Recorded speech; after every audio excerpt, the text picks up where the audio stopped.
Allô? Allô, salam alaikum wa rahmatullahi wa barakatuh. Est-ce que vous m'entendez tous? Moi, je t'entends bien. Non. Vas-y, alhamdoulilah. Parce que depuis tout à l'heure, je parle, en fait. Tout à l'heure, je disais allô, salam alaikum, on m'entendait pas, je suis parti. Ouais. Et non, mais en fait, ouais, Je- t'es pas du tout apparu. Ah, je suis pas venu, vous m'avez pas vu du tout.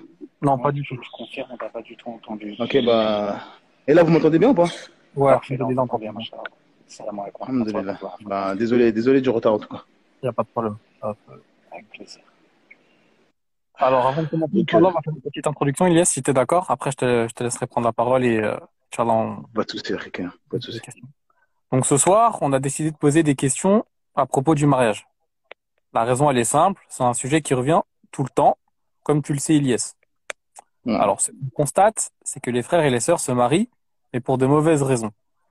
Et très souvent, on ignore que le but du mariage, on ignore, pardon, quel est le but du mariage et comment le réussir. Donc, c'est la petite introduction. Inch'Allah, je te laisse commencer et ensuite, on va dérouler les questions, Inch'Allah. D'accord, pas de problème, Rick. Bismillah, walhamdulillah, wa salatu wa salam ala rasulillah, wa ala alihi wa ashabihi wa man wala. Amma ba'd. Donc, Inch'Allah, on va d'abord donner, comme tu as dit, une petite introduction pour savoir quel est le but du mariage. Car c'est fondamental. Si vous savez répondre à cette question, bi'idhnillah, le mariage sera quelque chose de positif dans votre vie de A à Z. D'accord? Il n'y aura pas de problème dans le mariage. Pourquoi? Parce que vous savez en quoi ça consiste et quels sont ses objectifs. Et tous les mots qu'on trouve dans le mariage, la cause principale, d'accord, c'est l'ignorance dans l'objectif du mariage. D'accord? C'est l'ignorance dans l'objectif du mariage. Et vous allez voir beaucoup de gens se précipiter dans le mariage ou retarder le mariage parce qu'ils ne savent pas ce que c'est le mariage. Il y a beaucoup de gens, beaucoup de sœurs, beaucoup de frères. Si on leur avait expliqué ce que c'était le mariage et les objectifs du mariage, ils auraient dit, ah, attends, je vais attendre quelques années. Ou alors ils auraient dit, ah, je vais me marier tout de suite. D'accord? En fonction de la personne, en fonction de sa situation, etc. Mais le fait de ne pas connaître le mariage et de ne pas connaître les buts du mariage en islam, d'accord? Et penser que le mariage, c'est un mot comme ça, que tous les humains et toutes les civilisations et toutes les sociétés ont la même définition, c'est une erreur. D'accord? Penser qu'on a besoin de se marier avec la définition du mariage des koufars, des mécréants, en disant j'ai besoin de me marier, et on pense que c'est ça, et quand on arrive en islam, on se rend compte que c'est pas du tout ça, c'est là que les problèmes arrivent. Donc qu'est-ce que le mariage? Le nikah. En arabe, on dit nikah ou zawaj. Donc, nikah, les savants, le verbe nakaha, les savants, ils ont dit que ça a deux sens.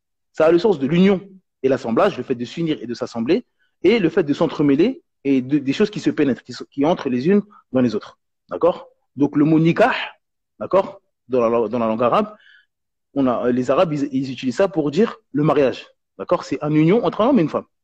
Donc, ça, c'est dans la langue arabe. Et dans le jargon islamique, les savants, ils ont divergé. D'accord? Certains savants, ils ont dit que le nikah, c'est un contrat entre deux époux qui rend licite le rapport sexuel.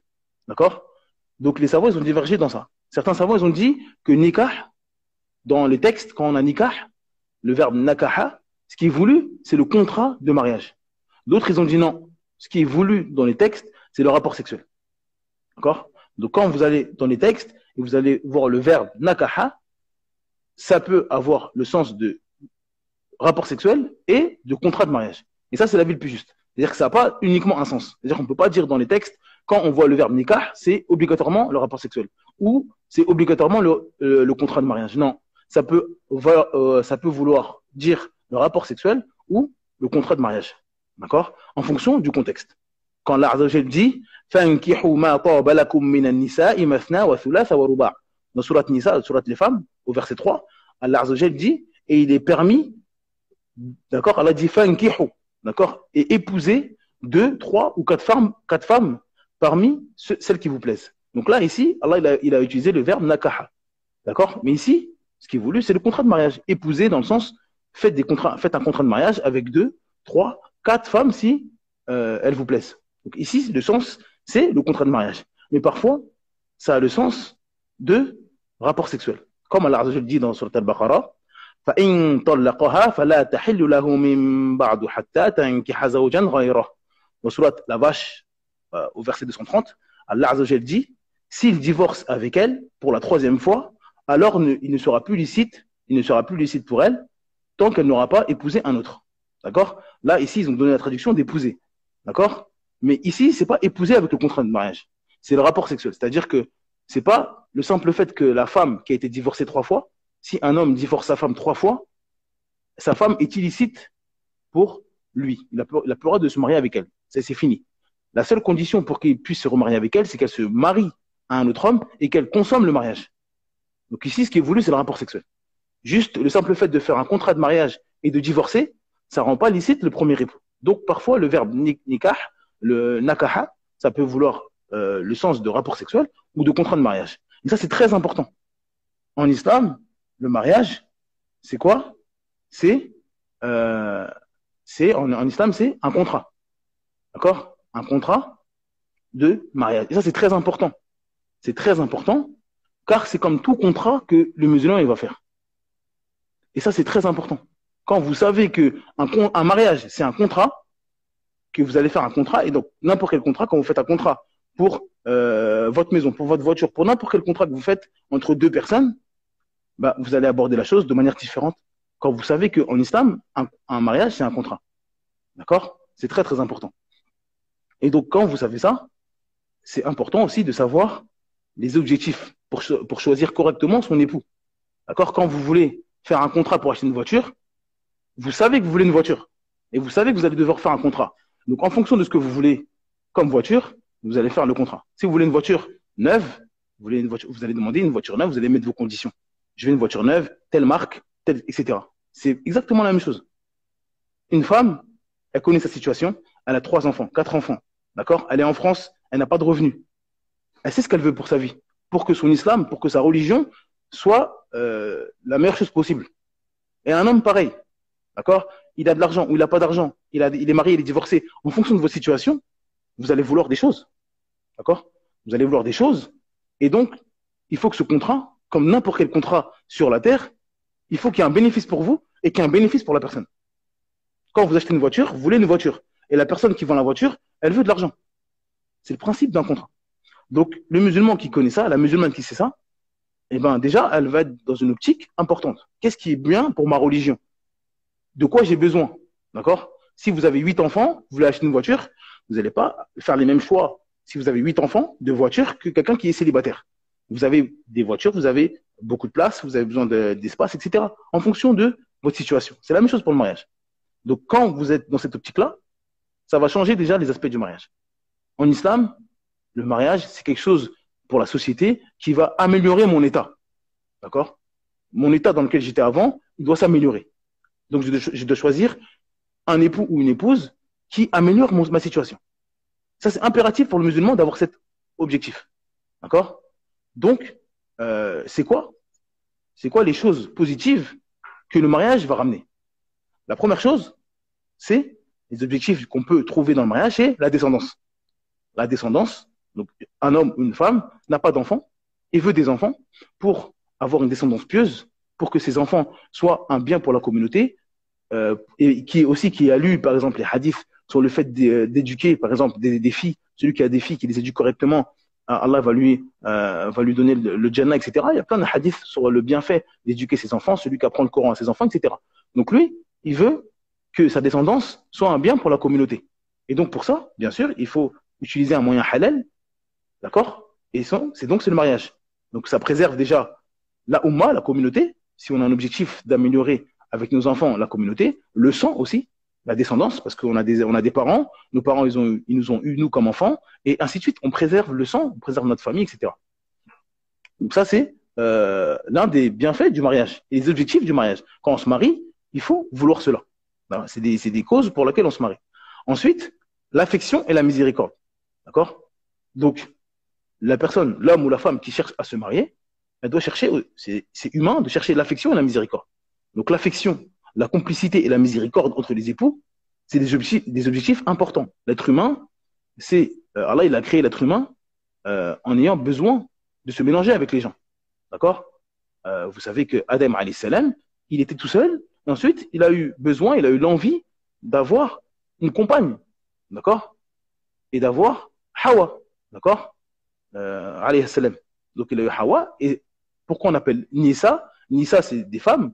Ça vient de uns. Ça vient de uns, où on peut dire anis, c'est la bonne compagnie. An-Nisa, c'est quelqu'un qui est de bonne compagnie. C'est ça, An-Nisa. Les femmes, An-Nisa, c'est une bonne compagnie. C'est-à-dire que l'être humain, par nature, il a besoin d'une compagnie qui est agréable pour lui. Donc ça, c'est normal. Donc il cherche l'affection, la complicité, la miséricorde. Et ça, c'est important chez les époux. D'accord? Et pareil aussi pour les enfants, faire une famille, fonder une famille. D'accord? Par nature, l'être humain il a besoin de partager de l'amour, de la complicité, de la miséricorde avec les autres. Donc ça, ces besoins-là, obligatoirement, c'est important que le mariage y comble cela. D'accord? Pourquoi? Parce que si c'est pas assouvi dans le halal, ça va être assouvi dans le haram. C'est comme ça l'être humain. Quand il n'arrive pas à assouvir quelque chose par une porte, il va chercher une autre porte. Donc c'est pour ça que le musulman, il doit chercher à combler ce besoin d'avoir une complicité, d'avoir de l'affection, de miséricorde avec ses époux, avec son époux ou son épouse, dans le halal.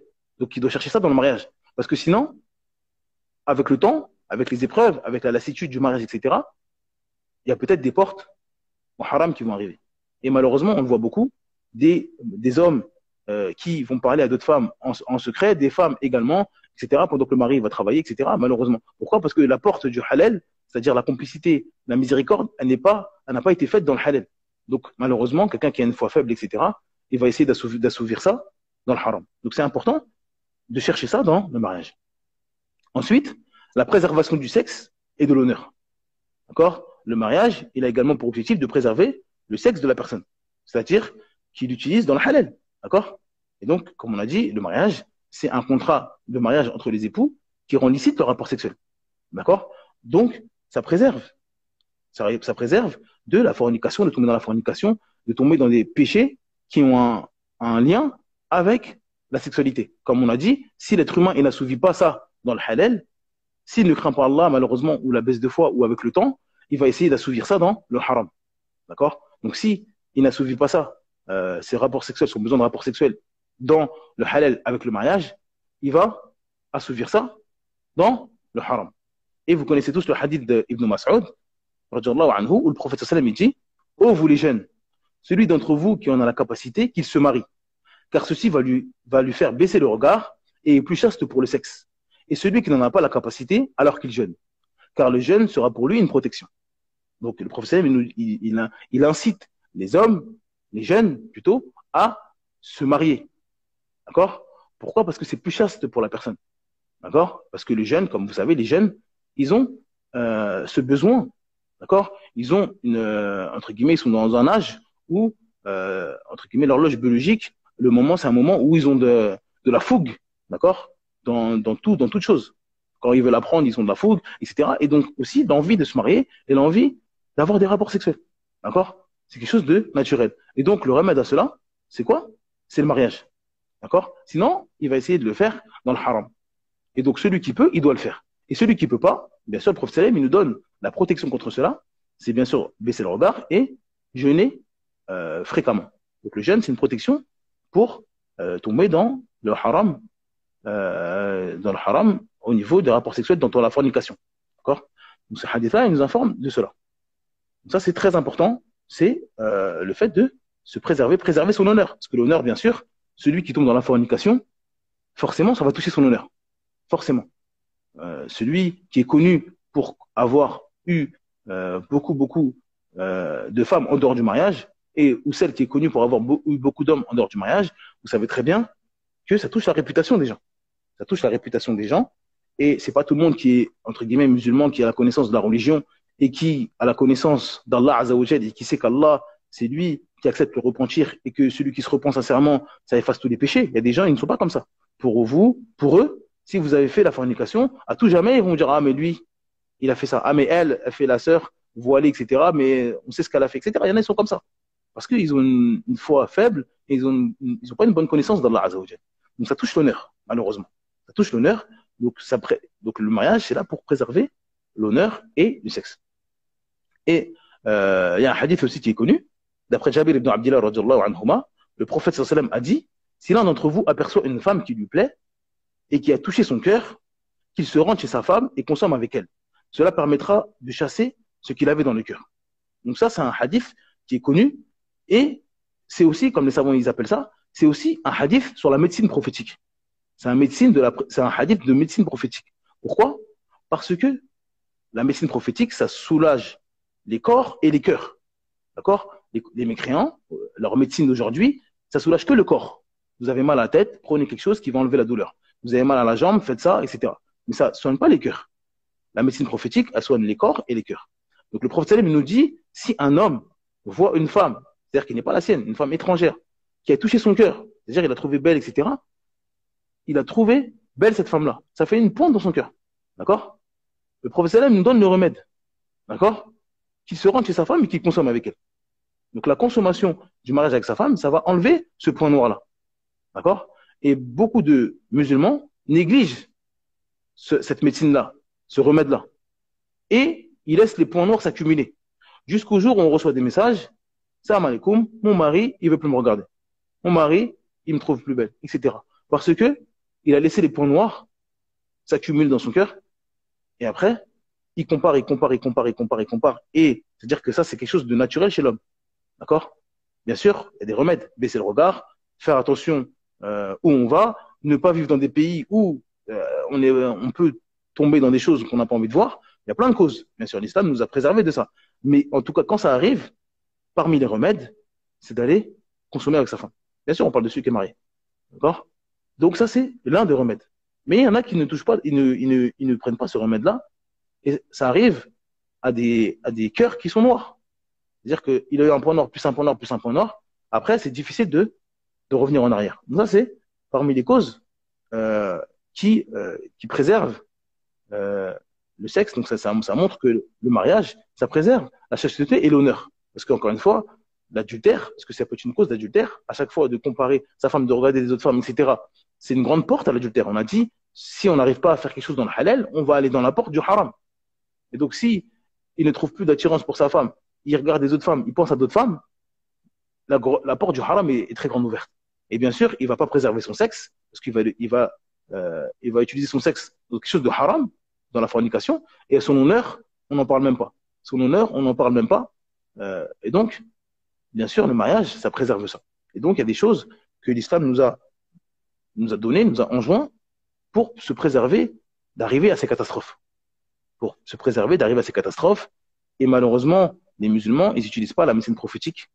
Et il y a des sœurs qui trouvent ces hadiths-là, qui leur font mal au cœur. Comment ça se fait que, comme si elles pensent sur la terre que leur mari, même si c'est permis en islam de dire à sa femme, oui, t'es la plus belle sur la terre, etc., mais c'est permis pour pas faire du mal à sa femme, mais la femme doit être réaliste. D'accord? Bien sûr que l'être humain, il y a d'autres femmes qui sont plus belles ou qui ont envie de trouver une femme, qui trouve une femme plaisante. Ça, c'est un hadith. Le prophète me dit, si vous trouvez une femme que vous avez trouvé belle, donc c'est que ça arrivera. D'accord? Donc, la femme n'a pas à s'énerver. C'est quelque chose dans sa fitra. L'homme, il est comme ça, c'est comme ça, il l'a créé. Faut pas se fâcher contre une chose qui est fitri. D'accord? On va pas se fâcher sur les femmes parce qu'elles ont leur menstru. C'est Allah qui a fait qu'elles ont leur menstru. On ne peut pas être fâché contre ça. D'accord? Donc, Allah, il a créé l'homme comme ça. Bien sûr, il y a des remèdes. Et parmi ces remèdes, comme on l'a dit, allez consommer avec sa femme. D'accord? Donc, il ne faut pas s'enorgueillir parce que c'est elle qui le paiera dans 10 ans. Quand son mari ne voudra plus la regarder et qu'elle dira, je ne comprends pas, on te dira, oui, mais tu t'es énervé quand il a dit ça. Bien sûr, c'est pas l'homme. L'homme, il n'est pas bête. Il ne dit pas à sa femme, oui, j'ai vu une belle femme. D'accord, il n'est pas bête. Mais c'est pour dire qu'il ne faut pas se vexer quand on voit ce genre de hadith parce qu'il y a un bien derrière, car ça vient du messager d'Allah, sallallahu alayhi wa sallam. Celui qui ne parle pas sous l'effet de la passion. D'accord? Donc, il n'y a pas l'objectif de faire mal à quelqu'un, de blesser quelqu'un. On est en train de vous donner le remède pour que vous ayez une vie meilleure. D'accord? Ça, c'est. Et si vous l'appliquez, vous allez être heureux. Si vous l'appliquez, vous allez être heureux. Donc, ça, c'est concernant la préservation du sexe et de l'honneur. Ensuite, autre bienfait, autre objectif du mariage, le renforcement de la société. D'accord? Le mariage, c'est un magnifique moyen de rassembler les membres d'une société ou d'une nation. D'accord? Celui qui était étranger hier, bah, ça devient votre beau-père, votre beau-frère. D'accord? Votre mari. Alors que c'était un étranger, un inconnu, il y a une semaine. Et vous devenez complice, vous devenez de la même famille.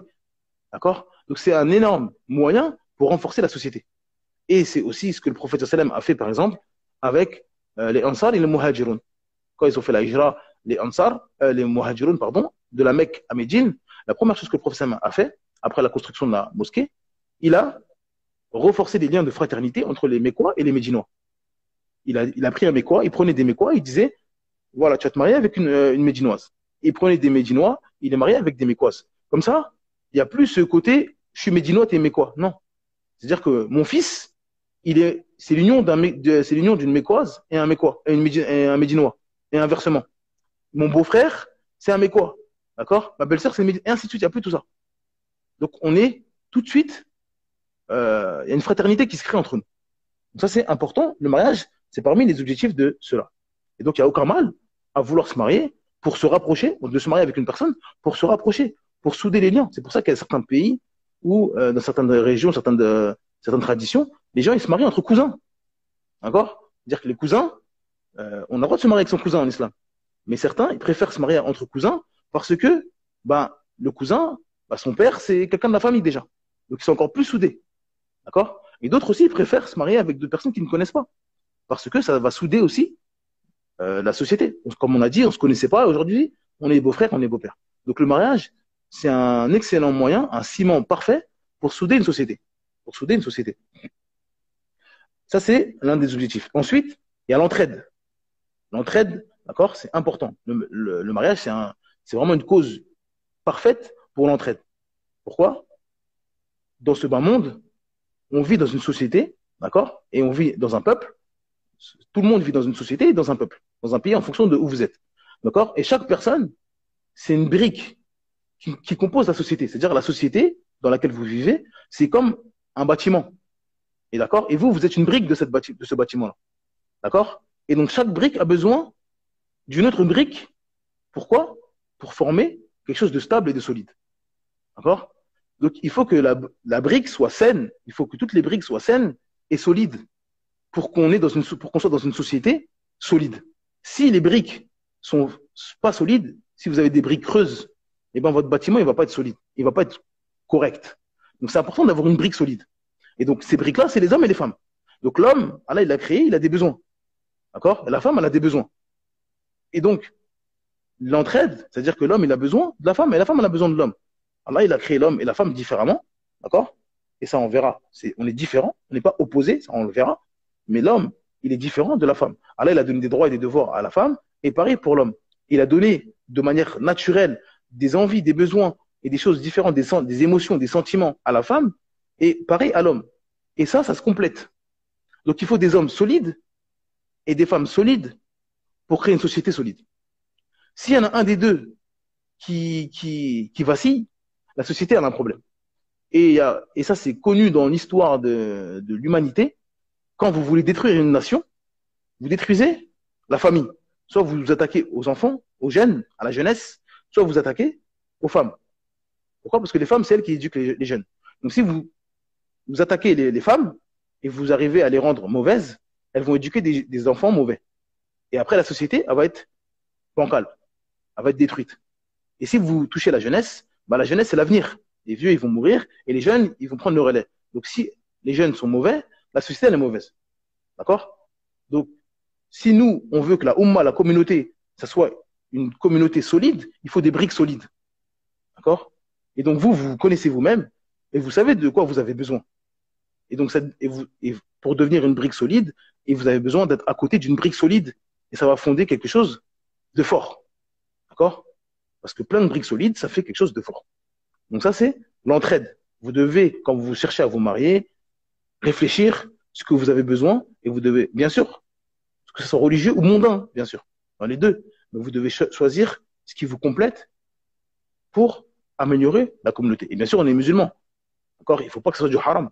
Quelqu'un qui dit, moi, j'ai besoin de quelqu'un qui aime la musique, quelqu'un qui aime faire des choses haram.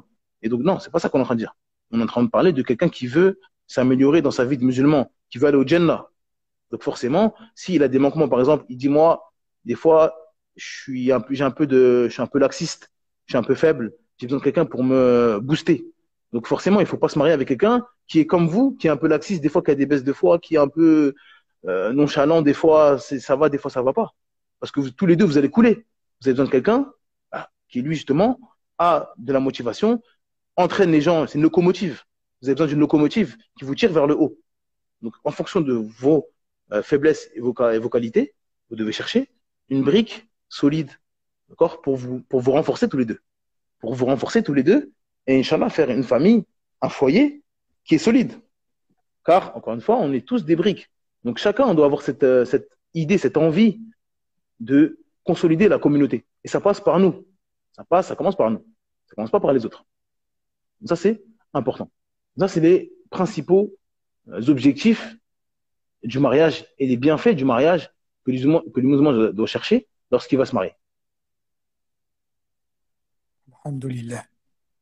Alors, Barakallahu fik d'avoir donné la définition et l'objectif du mariage en islam.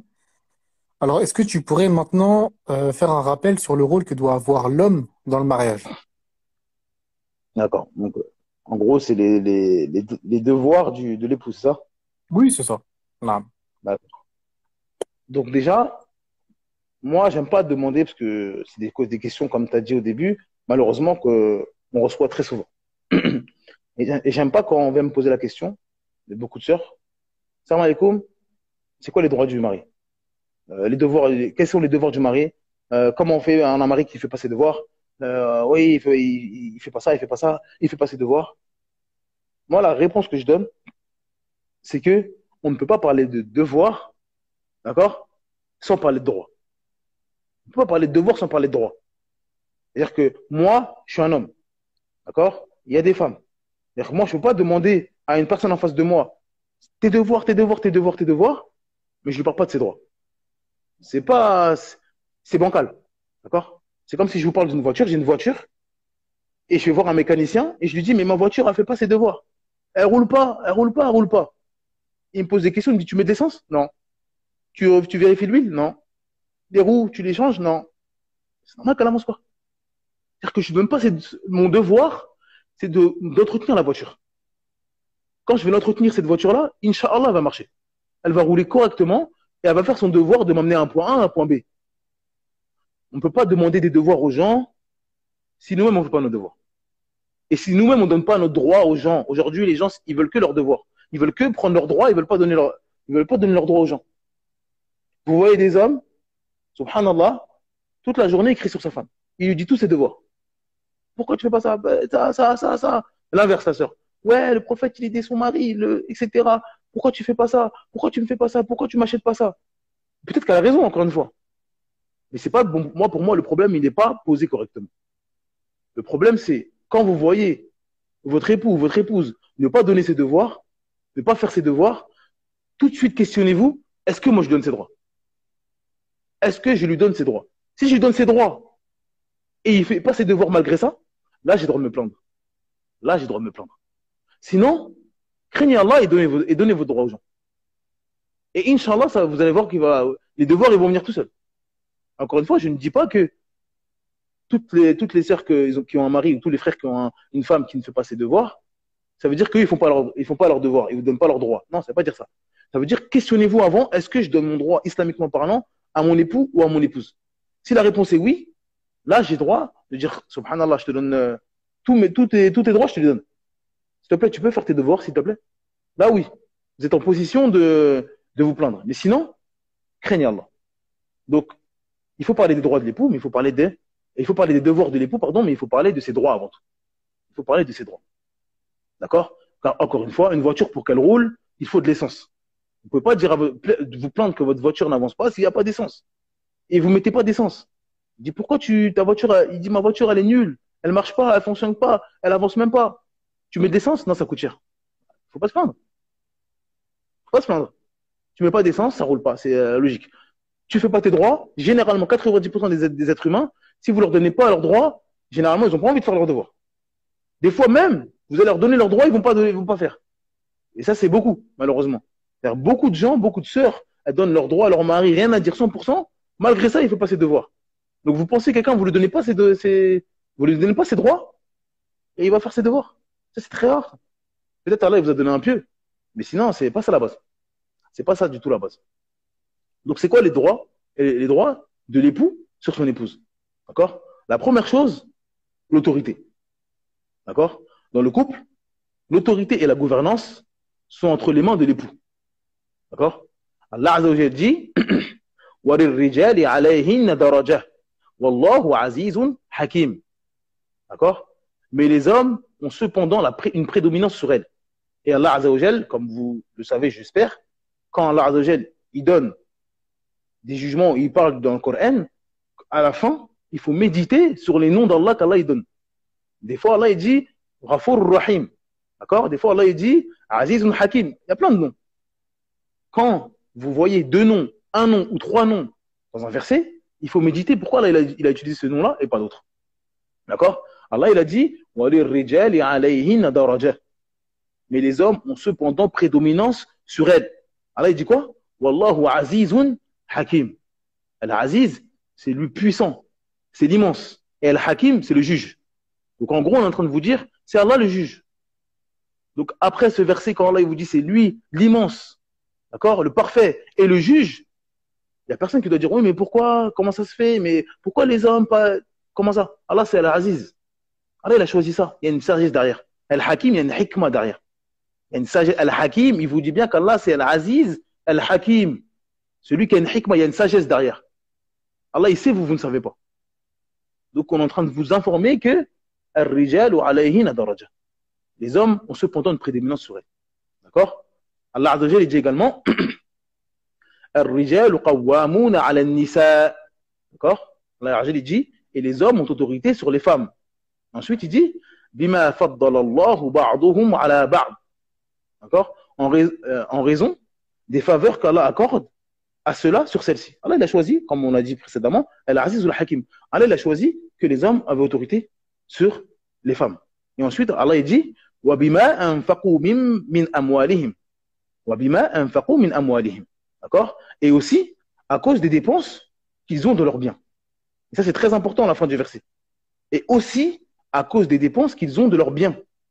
D'accord? Parce qu'on voit les hommes qui utilisent ce verset-là, Ar-Rijalu qawwamuna 'ala an-nisa, ils utilisent le début du verset, Masha'Allah al-Mabarak. D'accord? Mais il oublie que c'est pourquoi là, il a autorité sur les femmes. Les hommes, ils ont autorité sur les femmes parce qu'ils dépensent pour elles. D'accord? Mais quand elle lui dit, il faut payer ça, il faut faire ça, non. Mes habits, non. La nourriture, non.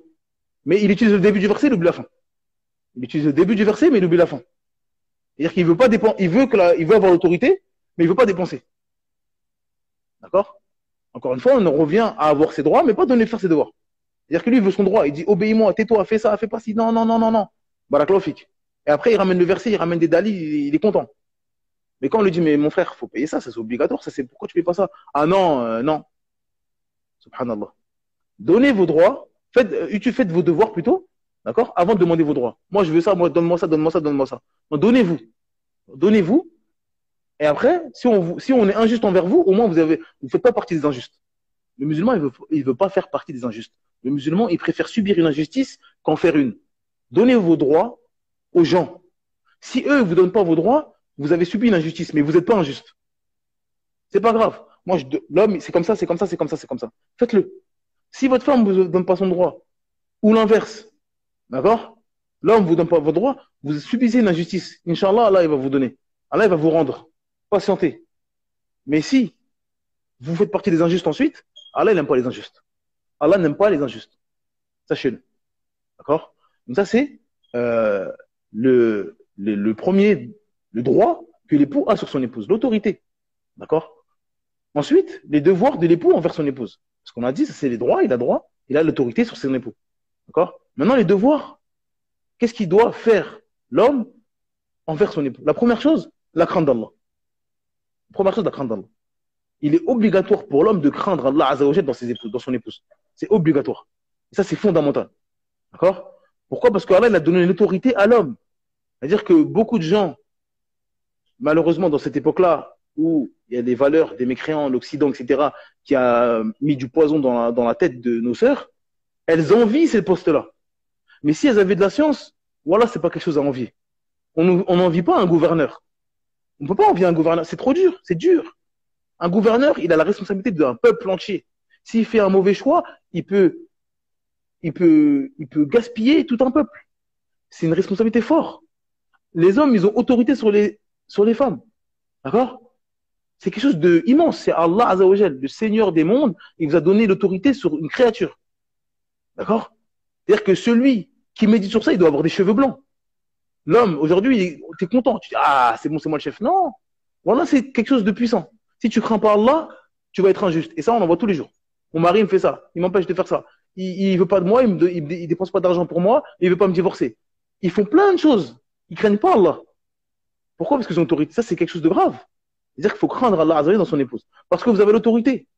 Et celui qui il a un pouvoir, s'il craint pas Allah, il peut faire du mal. Il peut blesser, il peut humilier, il peut enfermer des gens. D'accord? Non. C'est comme le gouverneur. Le gouverneur, il y a Omar ibn al-Khattab.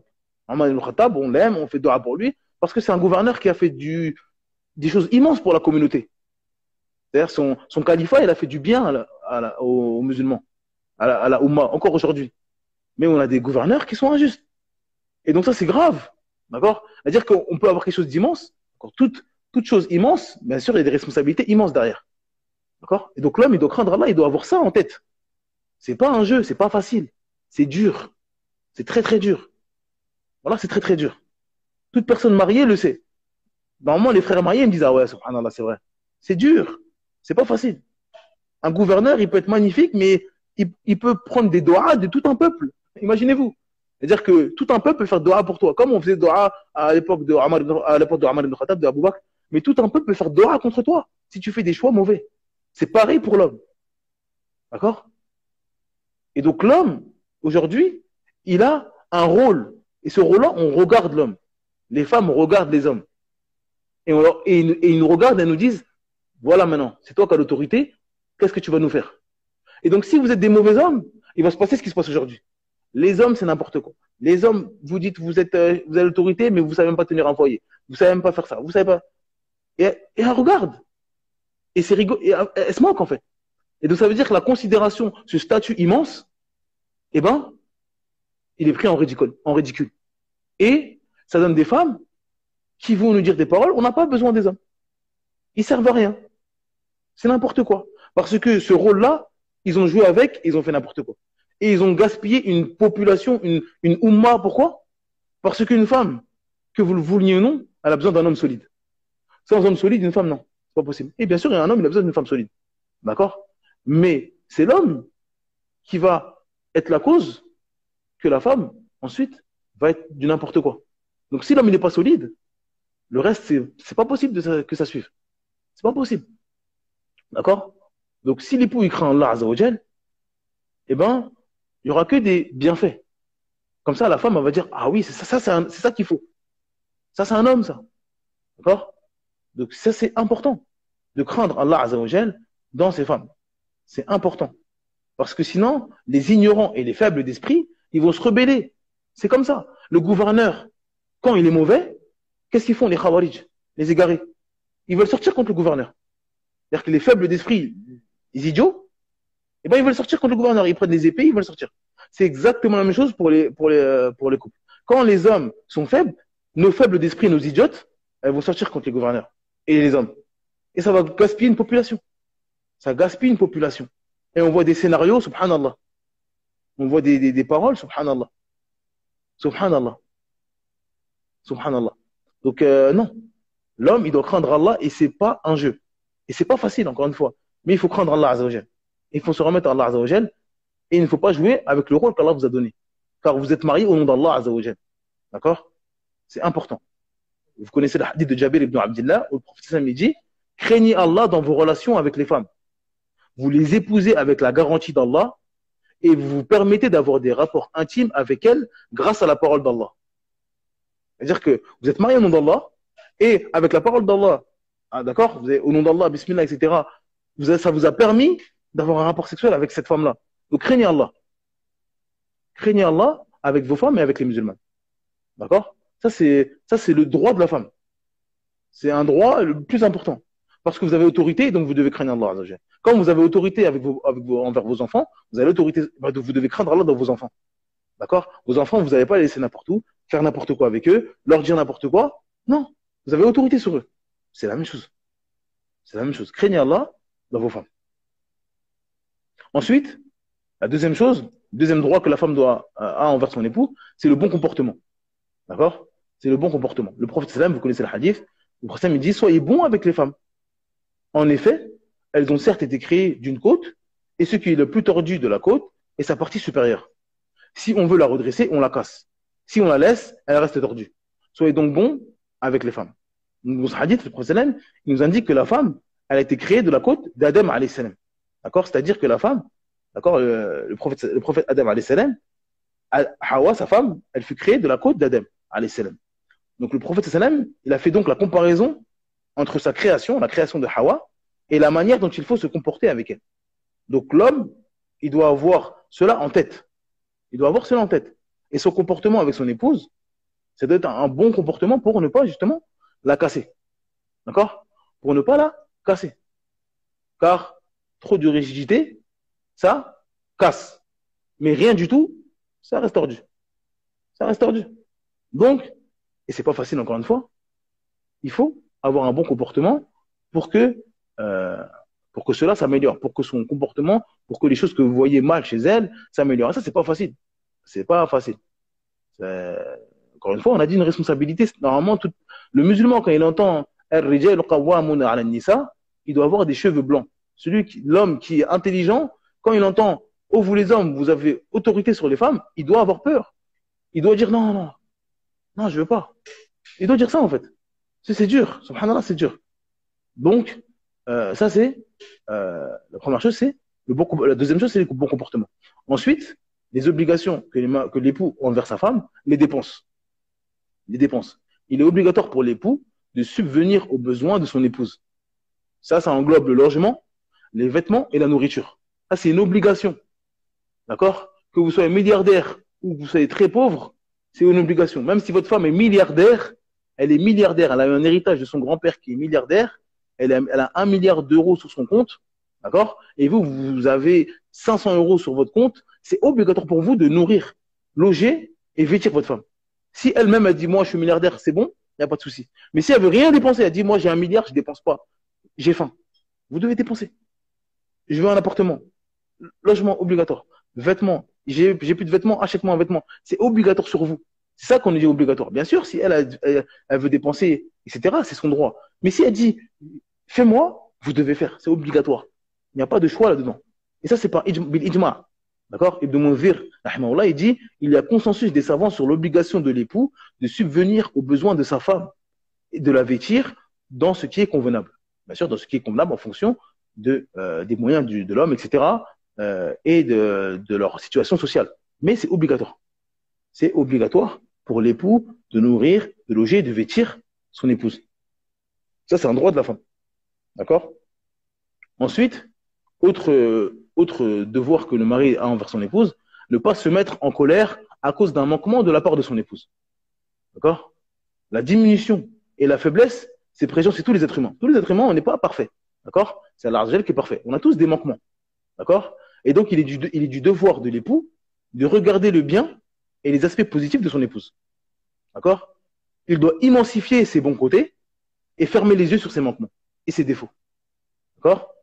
Il doit immensifier les bons côtés et fermer les yeux et baisser un petit peu le regard sur ses défauts. D'accord? Allah Azza wa Jalla dit فَإِن كَرِهْتُمُوهُنَّ فَعَسَىٰ أَن تَكْرَهُوا شَيْئًا وَيَجْعَلَ اللَّهُ فِيهِ خَيْرًا كَثِيرًا. D'accord? Alors j'ai dit فَإِن كَرِهْتُمُوهُنَّ. Et si vous avez de l'aversion envers elles, d'accord, durant la vie commune, فَعَسَىٰ أَن تَكْرَهُوا شَيْئًا وَيَجْعَلَ اللَّهُ فِيهِ خَيْرًا كَثِيرًا. D'accord? Il se peut que vous ayez de l'aversion pour une chose où Allah Azza wa Jal a déposé un grand bien. D'accord? Et ça, c'est des choses avérées. D'accord? Il y a des hommes, au début du mariage, ils disent, moi, ma femme, ouais, elle est toujours collée à moi, elle est toujours toute douce, ça m'énerve, elle peut rien faire sans moi, c'est un bébé, etc., etc., j'en ai marre. Ça m'énerve, je veux quelqu'un qui peut faire sa vie, elle n'a pas besoin de moi, etc. Celui qui patiente dessus et qui dit, alhamdoulilah, déjà c'est vrai, elle est jeune, alhamdoulilah, on patiente sur elle, etc. Peut-être à 80 ans, quand tu sais pas marcher, quand tu ne sauras plus marcher, quand tu seras diabétique, wallahi, ce bienfait que ta femme soit avec toi et qu'elle soit dévouée pour toi et qu'elle soit miséricorde envers toi, tu vas dire Alhamdulillah. Plutôt que cette femme-là que tu as envie d'indépendance, etc., dès que tu vas être un peu moins en forme, elle va dire salam alaikum, divorce-moi, je sais plus, je pense plus que je t'aime, des choses comme ça, des paroles qui veulent rien dire. Je me sens éprouvé, je sais pas si je peux pratiquer ma religion, laisse-moi partir. Ça y est, elle vous a abandonné. Alors qu'au début, ça l'énervait. Toujours pot de colle. Mais cette chose-là, là, ce bienfait-là, peut-être c'est un grand bien. Allah wa. Donc encore une fois, l'homme, quand il voit quelque chose qui lui déplaît peut-être aujourd'hui, parce qu'il a 20 ans, parce qu'il a 22 ans, et malheureusement parfois aussi, il ne connaît pas les bienfaits du mariage, il n'a pas une vision à long terme, ce qui le déplaît chez lui, il veut, non, moi j'ai une femme comme ça, je veux ça, je veux ça. Dans sa tête, malheureusement, il a plein d'idées. S'il patiente dessus, il se peut que à 30 ans, à 35 ans, à 40 ans, il se dit Alhamdulillah. Alhamdulillah que j'ai patienté sur ça. Et aujourd'hui, c'est la chose que j'aime le plus chez ma femme. Alors qu'il y a 10 ans, j'étais prêt à divorcer. Si on ne m'avait pas conseillé, j'aurais dit salam alaikum. Et ça, c'est des choses que c'est connu. C'est des choses connues. Donc l'homme, il patiente sur les choses qu'il voit de négatif. Mais ça, on ne parle pas des choses, la mécréance, la bid'a, des choses comme ça. On ne parle pas des choses de religion. On parle des choses, c'est sans la volonté de la femme. D'accord? C'est-à-dire qu'elle est comme ça naturellement. Par exemple, une femme qui, peut-être, elle n'est pas allée loin à l'école, une femme vous avez envie de parler de sujets vraiment pointus, elle est un peu, voilà, elle est dans son coin, elle comprend pas un peu des choses comme ça. C'est-à-dire que c'est pas de sa faute. D'accord? Quelqu'un qui est un peu trop timide, etc. Donc, vous parlez, elle n'ose pas parler, etc. Ça vous énerve. Des choses comme ça, on parle. Des choses naturelles chez une personne. On parle pas des choses, quelqu'un, il fait du coup, on dit, en patiente. D'accord? On parle pas de ça. D'accord? On parle vraiment d'une chose qui est propre à une femme, dans son comportement, dans sa manière d'être. D'accord? Donc c'est ça qui évolue par cela. Donc ça, c'est, entre guillemets, les droits et les devoirs de l'époux envers son épouse. Naam, barakallahu fik. Et du coup, Voilà. inversement, si tu peux donner quelques droits ou devoirs inversement, en fait, tout simplement. Voilà. C'est-à-dire que le rôle que la femme, plutôt les devoirs de l'épouse envers son épouse. Naam, Parce c'est qu'on a pas vu ça. les devoirs, on a vu les devoirs que l'homme doit avoir. C'est-à-dire, il doit subvenir à ses besoins, il doit être miséricordieux, il doit craindre Allah, etc. Maintenant, c'est quoi le devoir envers son époux? C'est-à-dire que la femme doit obligatoirement faire envers son époux. D'accord? Parce que c'est important. Parce que les femmes, elles disent, oui, mais moi, il fait pas ses devoirs. Mais pensez à vos devoirs, vous. Est-ce que j'applique mes devoirs correctement? Et vous allez voir que 90% du couple, 90% des couples iront mieux quand chacun pensera à ses devoirs. Il pense qu'à ses devoirs. Il dit, c'est pas grave. Si vous agissez comme ça, je suis sûr à 90% que ça ira dans votre couple. Si vous pensez qu'à vos devoirs, dites-moi, c'est pas grave. Lui, il fait pas ses devoirs, c'est pas grave. Moi, je fais que mes devoirs. Fais tes devoirs, sincère pour Allah. Je vais aller au Jannah, bi'idhnillah. Je suis sincère, c'est pour Allah que je le fais. Si lui, il m'insulte, il me dit, ah, t'es nul, c'est pas grave, moi, je fais mes devoirs. Si vous pensez comme ça et vous êtes sincère et vous patientez sur ça, Inch'Allah, bi'idhnillah, 90%, votre couple, il ira bien. D'accord? Parce que généralement, c'est parce qu'on ne fait pas nos devoirs que les gens ne vont pas faire leurs devoirs. Après, ça peut arriver, encore une fois, que vous fassiez vos devoirs sincères pour Allah, etc., et que la personne en face de vous euh, ne fait pas ses devoirs. Mais là, vous avez un dalil, vous avez une preuve claire que cette personne-là, elle n'est pas faite pour vous. Il faut partir. D'accord? Vous avez une réponse claire. Mais avant ça, occupez-vous de vos devoirs. C'est quoi les devoirs de l'épouse envers son époux? La première chose, préserver sa propre personne et l'honneur de son mari lors de son absence. D'accord? C'est du devoir de la femme musulmane de préserver sa personne durant l'absence de son mari. Parce que la base de l'homme, c'est qu'il n'est pas tout le temps là. Il va travailler, il va voyager, il n'est pas toujours dans le foyer. Donc le premier devoir de la femme, c'est de préserver, elle, sa propre personne. D'accord?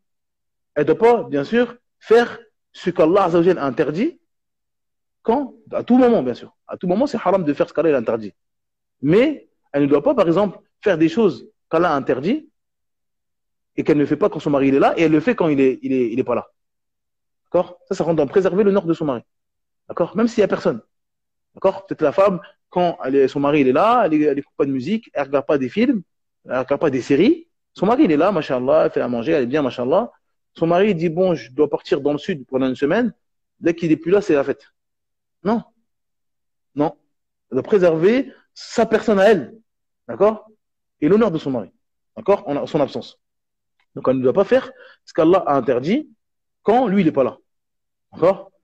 Donc ça, c'est pas permis tout le temps, mais bien sûr, quand elle n'est pas là, si elle ne le fait pas quand il est là, elle ne doit pas le faire quand il n'est pas là. D'accord? Et aussi, ne pas faire des choses qu'elle sait qu'il n'aime pas. D'accord? Même si c'est pas haram. D'accord? Même si c'est pas haram. Elle ne doit pas faire des choses qu'il n'aime pas. Si elle sait qu'il n'aime pas que telle personne rentre dans sa maison, et quand il est là, la personne ne rentre pas chez elle, ne la ramenez pas quand il n'est pas là. Si, par exemple, il ne vous empêche pas d'aller voir votre sœur, par exemple. Il ne vous empêche pas, il dit, tu vas aller voir ta sœur, je te dépose. Mais moi, j'aime pas quand elle est là parce qu'elle a un comportement, elle a un caractère qui ne me plaît pas. Je ne veux pas qu'elle rentre chez moi. D'accord? Et vous savez ça. Et une fois que votre mari n'est pas là, vous appelez votre soeur, vous dites, viens, il n'est pas là, t'inquiète pas, il rentre demain. Non. Ne faites pas des choses qu'il déteste. S'il n'aime pas ça quand il est présent, ne faites pas ça quand il est absent. Ne faites pas ça quand il est absent. Et il y a un hadith de Sa'd ibn Abi Waqqas, où le prophète sallallahu alayhi wa sallam dit, 3 choses font partie du bonheur et 3 du malheur. Donc il y a 3 choses qui font partie du bonheur et 3 choses qui font partie du malheur. Le prophète me dit, dans le bonheur, il y a l'épouse que tu regardes et qui te réjouit et qui préserve son honneur et tes biens en ton absence. La première chose, une épouse, quand tu la regardes, elle te réjouit et qui préserve son honneur et tes biens à toi, les biens de l'homme, quand tu n'es pas là. Ensuite, la bonne monture qui te transporte à bon port. Donc une bonne monture, une voiture qui t'emmène d'un point A à un point B sans encombre. Et la troisième chose, et une demeure vaste et profitable. Et une demeure, une maison qui est vaste et qui est profitable. Ensuite, le prophète sallallahu alayhi wa sallam dit, dans le malheur, il y a l'épouse que tu regardes et qui te cause du tort. Dès que tu poses le regard sur elle, soit il se passe quelque chose dans ton cœur qui est négatif. D'accord? Et ensuite, celle qui ne retient pas sa langue contre toi. Et lorsque tu t'absentes, elle ne préserve pas son honneur et tes biens. C'est-à-dire que cette épouse-là, quand tu la regardes, elle te cause du tort. Et en plus, elle ne tient pas sa langue contre toi. Soit elle te dit, oui, tu fais pas ça, t'es nul, tu m'as jamais fait ça, alors que ça fait 20 ans que vous faites ça. D'accord? Ça, malheureusement, c'est une sifat, c'est une caractéristique connue. Des hommes qui font 2 métiers, ils travaillent, ils font des heures pas possibles, ils dépensent, et ils entendent, t'as jamais rien fait pour moi. T'as jamais rien fait pour moi. D'accord? Alors que s'il lui présente la facture, il lui faudra peut-être 10 vies pour rembourser. Mais il n'a jamais rien fait pour elle. D'accord? Donc, elle ne préserve pas de sa langue contre lui. Et ensuite, lorsque tu t'absentes, elle ne préserve pas son honneur et tes biens. Dès que tu n'es pas là, il n'est pas là, mon mari, venez, je vais sur Internet, je regarde des vidéos que je me permettrai jamais de faire quand il est là. D'accord? Elle ne préserve pas son honneur, elle ne préserve pas ses biens. Cette femme-là, elle ne préserve pas tes biens et ton honneur. Elle fait des choses haram ou elle fait des choses qui te déplaisent, tu n'aimerais pas. C'est-à-dire que quand elle est là, quand elle est là, elle ne fera jamais ça. Elle n'osera jamais faire ça. Elle sait que son mari n'aime pas ça. Et elle le fait. Une fois qu'il n'est pas là, elle le fait. Ça, c'est quelqu'un qui ne préserve pas ton honneur et tes biens. Et ensuite, une mauvaise monture qui te fatigue et qui ne t'amène pas là où tu souhaites. Ça, c'est la deuxième chose. Une monture qui ne t'amène pas là où tu souhaites. Soit une voiture, soit une moto. À chaque fois que tu démarres, problème, mécanicien, etc. Ça ne t'amène pas à bon port. Et ensuite, une petite maison qui possède peu de bienfaits. Dans cette maison-là, il n'y a que des problèmes. Pas beaucoup de bienfaits. Ça, c'est les 3 choses qui amènent le malheur chez un homme, pour un être humain. Et donc, nous, ce qui nous intéresse dans ce hadith-là, c'est l'épouse que tu regardes et que tu réjouis et qui préserve son honneur et tes biens en ton absence. Car on a dit, la première chose, le premier devoir, c'est préserver sa propre personne et l'honneur de son mari. D'accord? En son absence. Donc ça, c'est les causes du bonheur. D'accord? Vous voulez le bonheur dans votre vie? Passez par donner vos droits, donnez ses droits à votre mari et faites vos devoirs. D'accord? Préservez son honneur en son absence. D'accord? Et préservez-vous de faire des choses néfastes. Ensuite, l'obéissance. La deuxième chose, l'obéissance, comme on a dit. D'accord? C'est obligatoire pour la femme d'obéir à son mari dans ce qui n'est pas une désobéissance à Allah Azza wa Jal, bien sûr. D'accord? Certains savants, ils ont dit que l'obéissance à l'époux dévance l'obéissance aux parents. D'accord? L'obéissance de son époux, c'est devant l'obéissance aux parents. Donc, si vous avez votre père et une femme, son père, il leur donne une chose. Il dit à sa fille, ne va pas là-bas. D'accord? Et bien sûr, cette chose-là, c'est halal. Il a le droit de lui dire de ne pas aller là-bas. Et il y a votre époux, votre mari qui dit, va là-bas. Et bien sûr, c'est halal d'y aller. On ne parle pas de quelque chose de c'est haram, etc. Comme ça, ne va pas là-bas. Et lui, il dit, va là-bas. Les deux, ils s'opposent dans l'ordre. Il y a l'ordre du mari qui dit d'aller là-bas. À sa femme, il dit, moi, je veux que tu ailles là-bas à 15h. Et le père, il dit, je veux pas que tu ailles là-bas, moi. À 15h, tu vas pas là-bas. Et bien sûr, encore une fois, les deux les deux ordres sont halal. C'est halal de dire va là-bas et c'est halal de dire ne va pas là-bas. Donc il y a deux ordres halal du père et du mari qui s'opposent. La femme doit faire devancer l'ordre de son mari. La femme doit devancer l'ordre de son mari. D'accord? C'est obligatoire pour elle d'obéir à son mari. D'accord? Donc ça, c'est important. Et vous connaissez le hadith qui est connu d'après Abu Hurairah radhiyallahu anhu, le prophète sallam dit, si la femme effectue 5 prières, jeûne son mois de Ramadan, préserve son sexe de la fornication et obéit à son époux, on lui dira le jour du jugement, entre au paradis par la porte de ton choix. D'accord? Entre au paradis par la porte de ton choix. Oh mes sœurs, vous voulez le paradis? D'accord? On va pas dire c'est simple. Parce que en tant qu'homme, je ne me permettrai pas de dire c'est simple. Parce que moi, personnellement, en tout cas, j'accepte pas qu'une femme me dise ah, mais c'est simple, toi. Non, voilà, c'est dur. Si Allah il vous a demandé de faire ça, si le prophète vous a demandé de faire ça, et ça vous garantit le paradis, c'est que c'est dur, parce que c'est pas facile d'aller au paradis. D'accord? Ça demande des efforts. Donc, en tout cas, de la manière dont Allah il vous a créé, ça, peut-être pour vous, c'est dur. D'accord? Donc, je ne peux pas me permettre de dire ah, mais c'est facile. Parce que je ne suis pas une femme. D'accord? Parce que l'homme aussi, il dit, ah, mais la femme a de dire, ah, mais c'est facile pour toi, t'es juste un porte-monnaie, tu payes, c'est tout, moi, c'est facile. Non. Voilà, c'est pas facile. Parce que vous n'êtes pas un homme. D'accord? Donc, moi, je vais pas me dire, ah, c'est facile, ma soeur. Mais en tout cas, je te dis, si tu veux aller au Jannah, ma soeur, si le Jannah, c'est la chose qui t'importe le plus dans ta vie, il te suffit d'effectuer tes 5 prières obligatoires, de jeûner ton mois de Ramadan, de préserver ton sexe de la fornication et d'obéir à ton époux. D'accord? Et le jour du jugement, on te dira, entre par la porte de ton choix au paradis. Entre au paradis par la porte de ton choix. Celles qui veulent le paradis, ben on l'incite, on l'encourage à faire cela. Si elles veulent le paradis, alhamdoulilah. D'accord? Et ensuite, il y a un hadith qui fait peur, subhanallah, d'Ibn Omar, radiallahu anhuma, où le prophète sallam dit, 2 personnes ne verront pas la récompense de leur prière dépasser leur tête. Donc, le prophète il dit, il y a 2 personnes, elles ne verront pas la récompense de leur prière dépasser leur tête. Ça ne va pas aller bien loin.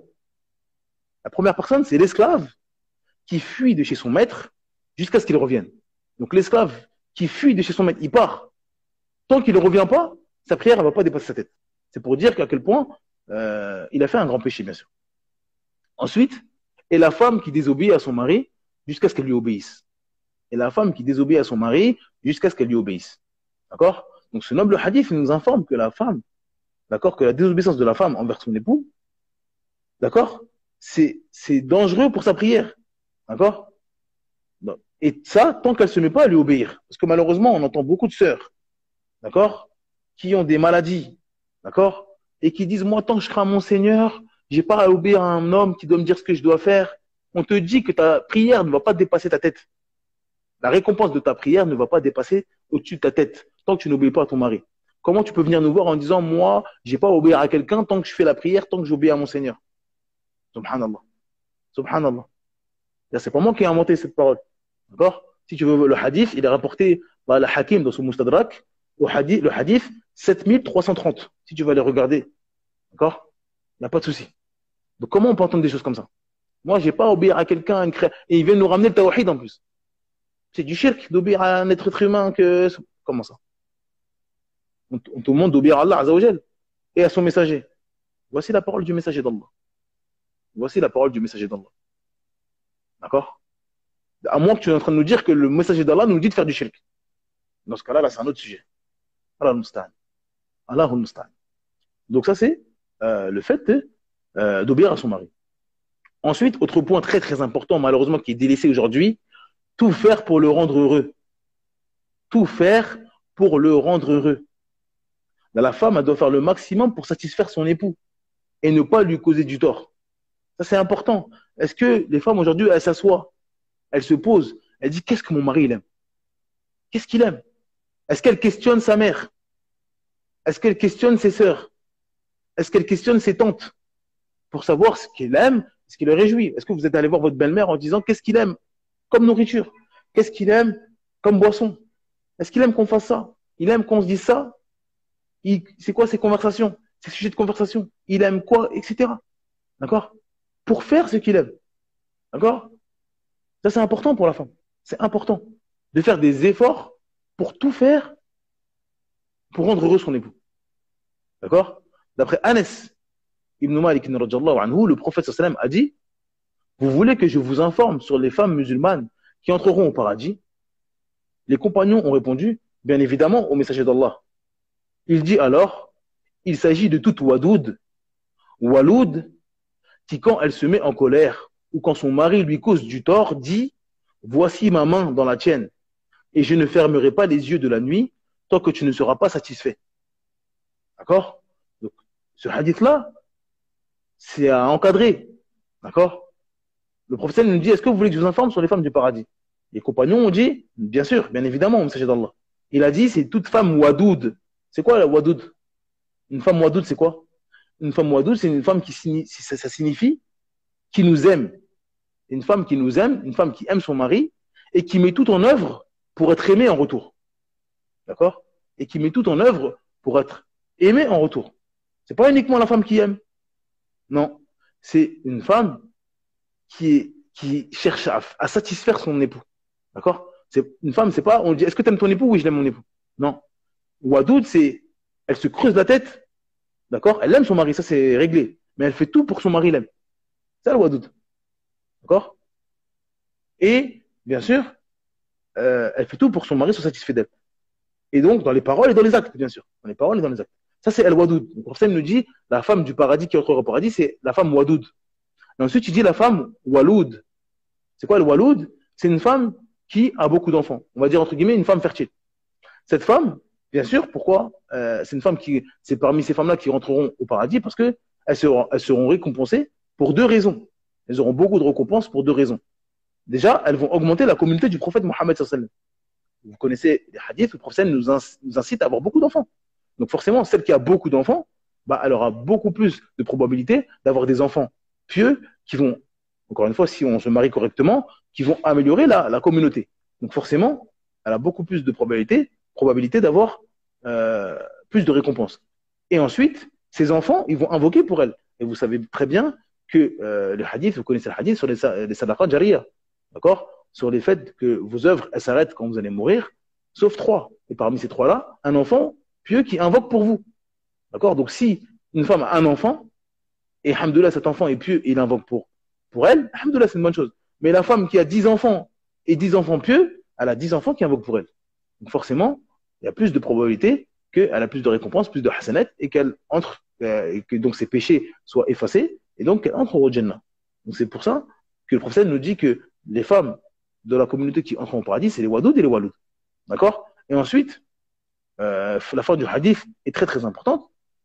Et le prophète me dit, et lorsque, d'accord, ça c'est important, et quand elle se met en colère, c'est-à-dire quand elle est en colère, ou que son mari, ça c'est très important, lui cause du tort, c'est-à-dire qu'elle, elle est en colère, et que son mari, c'est-à-dire c'est pas elle qui a fait c'est pas elle qui a tort, c'est pas elle qui a fait du mal, non, elle a rien fait de mal, son mari lui cause du tort, comme ça peut arriver, il rentre à la maison, il est fâché, pourquoi tu fais pas ça, t'es nul, etc. Alors on se d'accord? Mais là c'est son mari qui lui cause du tort, et quand son mari lui cause du tort, qu'est-ce qu'elle dit? Voici ma main dans la tienne, et je ne fermerai pas les yeux de la nuit tant que tu ne seras pas satisfait. Alors que c'est lui qui cause du tort. C'est lui qui cause du tort, mais elle prend sa main, la main de son époux, et elle lui dit, Wallah, je dors pas. Tant que toi, quand on dort, tu es satisfait de moi et tu es content de moi et que tu me dis c'est mon frère, c'est fini, je dors pas. Et c'est lui qui a causé du tort. C'est lui qui est en tort, mais elle dit non, je dors pas, même si tu as tort. Elle dit pas je boude, c'est toi qui es en tort, tu as vu ce que tu m'as dit, et pendant 4 jours, elle parle pas. Non. Elle dit oui, d'accord, mais je dors pas moi. Je peux pas dormir et toi tu es fâché contre moi. Alors que c'est lui qui a tort. D'accord? Encore une fois, le professeur, il commence par le hadith, voulez-vous que je vous informe sur les femmes musulmanes qui entreront au paradis? Voilà. C'est-à-dire que les femmes musulmanes qui entreront au paradis. Et après, il a cité cela. Donc, la personne qui va entrer au paradis, alhamdoulilah, nous a tout expliqué. On a donné les réponses à l'examen. Ceux qui vont entrer au paradis, c'est celle qui va entrer au paradis, c'est quoi faire. Donc, ça c'était tout faire pour rendre son mari heureux. Ensuite, le jugement, parce que ça, il y a la divergence, c'est servir ou non son mari. Et les savants, ils ont dit, servir son mari, c'est pas obligatoire. C'est pas un devoir de la femme. D'autres, ils ont dit, si c'est un devoir, c'est obligatoire. D'accord? Si c'est obligatoire. Et Allah alam, l'avis qui est plus juste, c'est que c'est obligatoire. C'est que c'est un devoir. C'est-à-dire que c'est obligatoire pour la femme de servir son époux, comme il est obligatoire pour l'homme de subvenir à ses besoins. Comme les savants ils ont dit, l'homme, il a l'obligation de subvenir à ses besoins, comme on a dit, même si elle est milliardaire, et elle dit, moi, je veux pas de, et je veux que tu me donnes des vêtements, que tu m'achètes, que tu payes le loyer, il doit payer. D'accord? Et et donc ça, c'est spécifique à l'homme. Et bien sûr, l'inverse, l'homme, la femme, elle a l'obligation de servir son mari. De servir son mari. Encore une fois, ça, comme j'ai dit, il y a une divergence des savants. Mais la vie le plus juste, Allah alam, c'est que c'est obligatoire. Et il y a des hadiths qui montrent ça.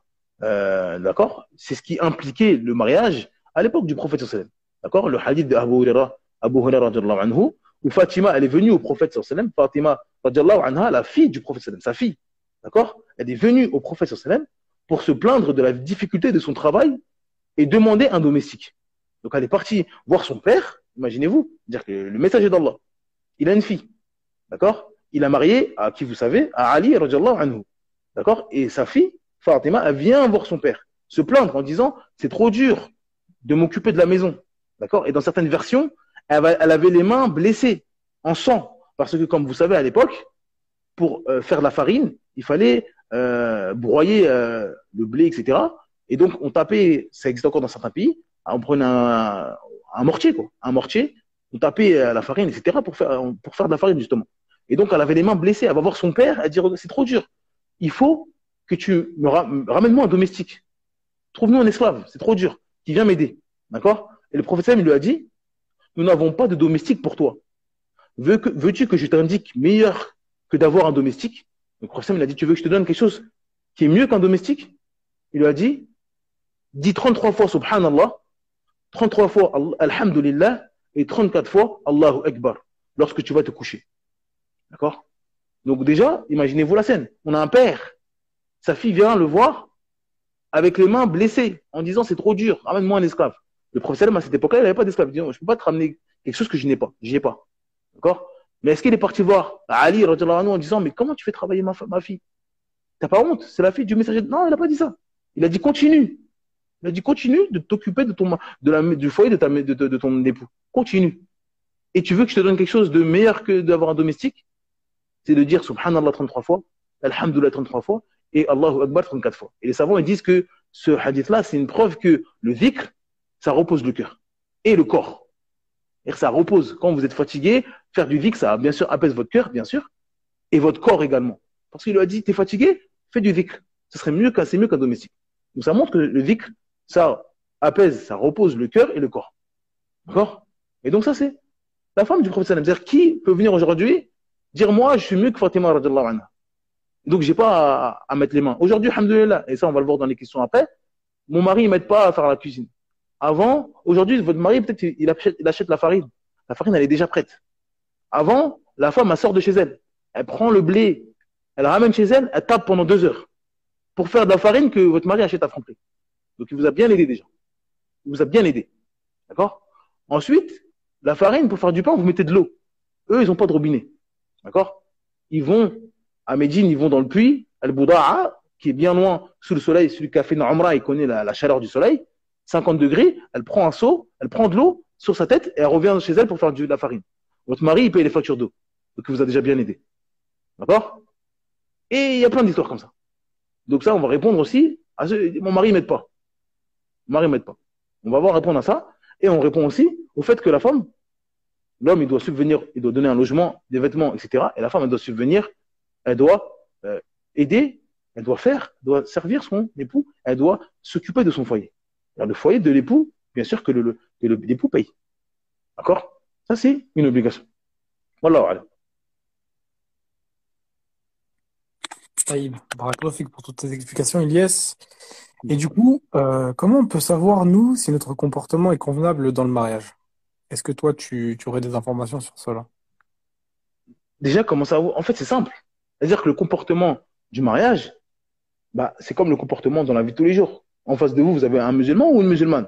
Donc déjà, pour savoir si vous avez un bon comportement, il faut savoir ce que l'islam veut de vous. Donc, de manière générale, comment l'islam me demande de me comporter envers mes parents, envers mes voisins, envers les musulmans, envers les non-musulmans, envers les innovateurs, envers toute personne qui compose une société. D'accord? Donc, si je sais ça, donc si j'apprends ma religion, je sais comment je dois me comporter avec ma mère, avec mon fils, avec ma fille. Je sais tout ça parce que j'ai appris ma religion. L'islam m'a pas laissé comme ça. Il y a tout dans l'islam. Et donc, parmi tout ce qui compose la société, il y a mon époux ou mon épouse. Donc, quand vous allez savoir si vous vous comportez bien, là, depuis tout à l'heure, on est en train de dire ce que je dois faire. Malheureusement, je pense que ce qu'on a dit, il y a des gens, leurs oreilles, ils sont en train d'être. Comment ça? Alors, peut-être que ça fait 10 ans qu'ils sont mariés. Peut-être que j'ai dit des choses. Dans une heure, je vais recevoir 20 DM. Comment ça se fait que vous dites ça? Pourquoi vous. C'est pas l'islam. Encore une fois, ceux qui veulent des hadiths, on peut leur donner, il n'y a pas de souci. C'est-à-dire que des musulmans, ils vivent comme ça, ils ne savent même pas comment ils doivent se comporter avec leurs époux, avec leurs épouses, rien. Donc, apprenez votre religion et vous allez savoir tout de suite si vous avez un bon comportement ou un mauvais comportement. C'est-à-dire que la femme, elle sait comme. Il y a des hadiths, hein, ils sont prêts, ils sont mawjoud, tout est prêt. D'accord? Tout est déjà là.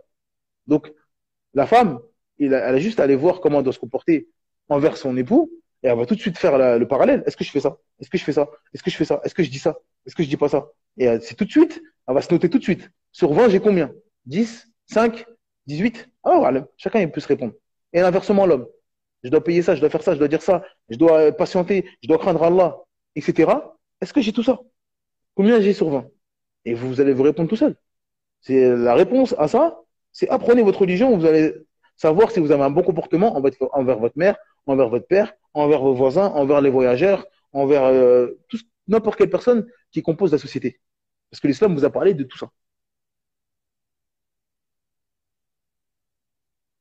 Non, c'est vrai. C'est simple comme récompense.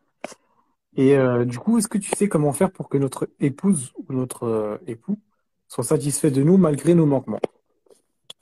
Bah déjà, la première chose, lui demander. La chose malheureusement qu'on n'entend pas et qu'on ne voit pas chez les musulmans et les musulmanes, le dialogue. C'est-à-dire que c'est quand même logique. Encore une fois, c'est un contrat. C'est ça que c'est dès le début, si on pose les bases, c'est logique. C'est-à-dire quand vous faites un contrat de vente, la première chose, vous payez une voiture, vous louez quelque chose. D'accord? Encore une fois, on ne peut pas comparer une voiture à une femme, etc. C'est pas ça qu'on est en train de dire. C'est le concept du contrat. C'est ça qu'on est en train de dire. C'est-à-dire quand vous louez un appartement, vous louez une voiture, la première chose que vous dites, alors ça te plaît? Qu'est-ce que tu veux? Et la personne vous appelle tout de suite. Si vous faites une location d'une maison et il y a une fuite d'eau, vous n'allez pas laisser la fuite d'eau en disant ah, khair, Inch'Allah, je suis patiente, c'est rien. Tout de suite, vous allez appeler, vous dire subhanallah, après tu me loues une maison, il y a une fuite d'eau. Pourquoi il y a une fuite d'eau? Viens réparer la fuite d'eau, s'il te plaît. Tout de suite. Et la personne qui a loué va dire ah, barakallahu fik, t'inquiète pas, j'arrive. C'est la même chose. Vous avez en face de vous quelqu'un vous a fait un contrat. Vous êtes marié au nom d'Allah Azza wa Jal. Et bien sûr, il y a des devoirs, il y a des objectifs. Donc, première chose, demandez. Est-ce que tu aimerais que je fasse ça? Qu'est-ce que tu aimes? Parlez, dialoguer. D'accord? C'est la première chose. Parlez entre vous. Parlez à votre femme. Et ça, c'est dès le début du mariage. Il y a combien de frères et de sœurs qui divorcent sur des choses? C'est étonnant. Et la sœur et le frère, tu lui dis, mais pourquoi vous n'avez pas dit ça dès le début? Ah, je suis patienté. Parce qu'au début, tout est rose, les gens, ils comprennent mal. Comme c'est un mariage halal, alhamdoulilah, on ne se connaît pas au début, on voit des choses qui ne nous plaisent pas, on dit rien. Et on pense que c'est un bon comportement. Non. Tout de suite, il faut dire. Tout de suite, il faut dire. D'accord? Ça me plaît pas, Harry. Ou Orti, ça me plaît pas. Il faut arrêter. C'est un contrat. Toi, tu veux. Moi, je suis là pour être la cause que tu as au Jannah. Et toi, tu dois être là pour la cause que je vais au Jannah. Donc, on avance main dans la main, on avance au Jannah, Inch'Allah. Si toi, tu commences à aller à gauche, et je te laisse dire rien, je dis, ah, je patiente, parce qu'au début du mariage, je n'ose pas parler, etc. On va aller à gauche. Hein. Alors que le Jannah, c'est tout droit. Et on va, bah, c'est fini après. Après, on ne sait plus où on est. Au bout de 10 ans de mariage, on dit, mais pourquoi vous n'êtes pas parlé? Ouais, mais c'est au début, maintenant, je peux. Et une fois que la sœur a parlé, ou le frère a parlé, au bout de 5 ans, 6 ans de mariage, on leur dit, bah, c'est bon, maintenant, essayez de faire des efforts. Ah non, c'est trop tard. J'ai trop patienté. Oui, mais c'est maintenant que tu me parles. Ouais, mais au début, j'ai rien dit. C'est ça, en fait, le problème. Au début, pendant 5 ans, je disais rien. Et à bout de 5 ans, j'ai commencé à parler. Et quand on te dit, ah, bah, c'est bon, maintenant, on sait que t'as mal, on sait que c'est pas bien. Ou maintenant, vas-y, fais des efforts pour. Ah non, c'est trop tard. Ça fait 5 ans que je patiente. Ouais, le chat qui se mord la queue? Ou le serpent qui se mord la queue, comme vous voulez. C'est-à-dire que elle a rien dit, ou il a rien dit, parce qu'il croyait que ne rien dire, c'était bien. Et donc, il patiente, il en a marre. Il n'est pas bien, il vit pas bien. Il dit rien, il dit rien, il dit rien. Et quand il commence à parler, c'est déjà fini. Trop tard. Donc, la première chose, c'est parler. Si, ma sœur, il y a quelque chose qui te déplaît chez ton mari, il faut dire, il faut parler. Et s'il y a quelque chose que tu penses que il n'aime pas ça chez toi, il faut lui demander. Il ne faut pas laisser Shaitan dans les West. À mon avis, il n'aime pas, etc. Je dis, bah, je trouve, lui, ça lui fait rien du tout, c'est pas grave. Mais vous, vous êtes persuadé que ça te déplaît. Et vous commencez à faire des complexes ou à vous énerver. Il y a beaucoup de sœurs comme ça. C'est-à-dire qu'elles doutent d'une chose, et ce doute-là, ça devient une certitude, alors qu'il n'y a aucune preuve. C'est-à-dire qu'elle se dit, j'en suis sûr qu'il pense ça. Et au bout de quelques semaines, quelques mois, c'est plus j'en suis sûr qu'il pense. C'est il pense ça. Il pense. Et quand tu lui dis, mais Ourti, tu lui as demandé? Non, non, non, mais ça, je sais. Ourti, tu lui as demandé? Non, je n'ai pas demandé. Mais ça se voit. C'est-à-dire que dans sa tête, elle s'est fait un film. Elle a fait le début, le milieu et la fin du film, alors que c'est basé sur rien. Et même, elle peut être énervée contre son mari, être fâchée contre son mari sur une chose qui, elle-même, elle s'imagine dans sa tête. Elle-même, elle s'est imaginé ça dans ta tête. Et ça manque, c'est à cause de quoi? Du manque de dialogue. Si dès le début, elle disait, aujourd'hui, j'ai senti que j'ai dit quelque chose, ou tu as dit quelque chose qui m'a déplu, ou j'ai fait quelque chose qui t'a déplu, est-ce que ça t'a déplu? Tout de suite, il va vous dire, ouais, c'est vrai, ça m'a déplu. Ah, désolé, je m'excuse, viens, on arrête, c'est bon, c'est fini. Mais rien dire. Et penser des choses alors qu'il n'a pas dit, ça, c'est pas bon. Le musulman, on n'a pas peur, hein, on veut le bien.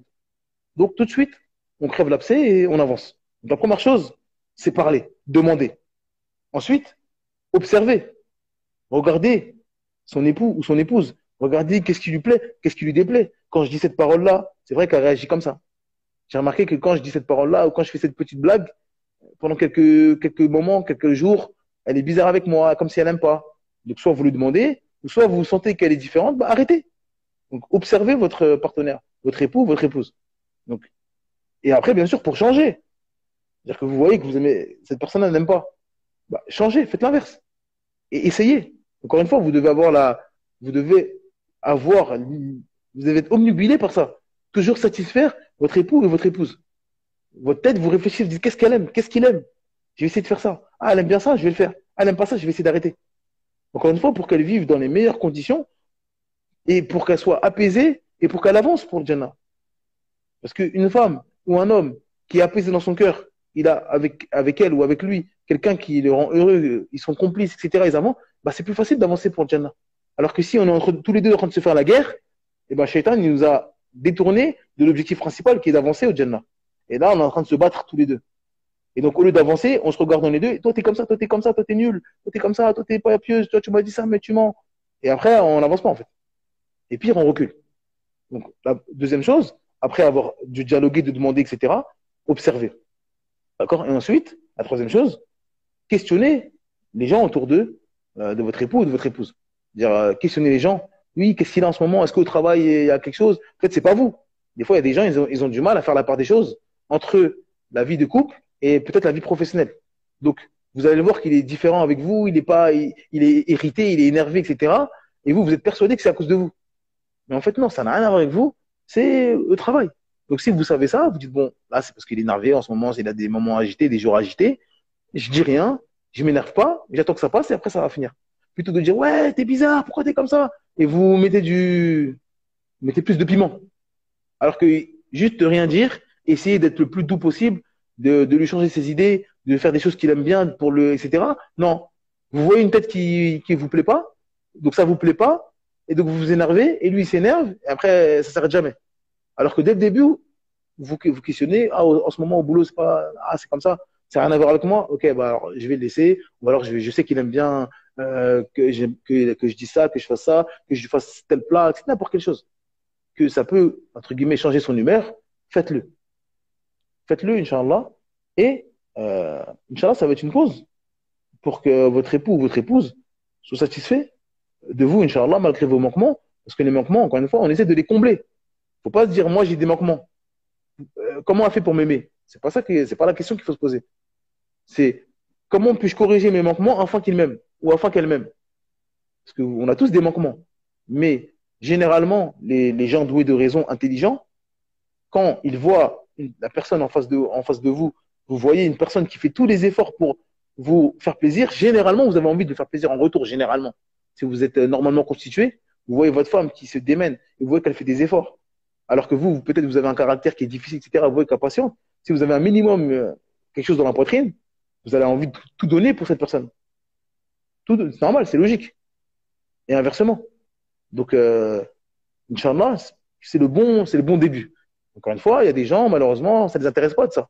Même si vous faites des efforts des pieds et des mains, ils sont mauvais, en fait. Ça, c'est un autre sujet, encore une fois.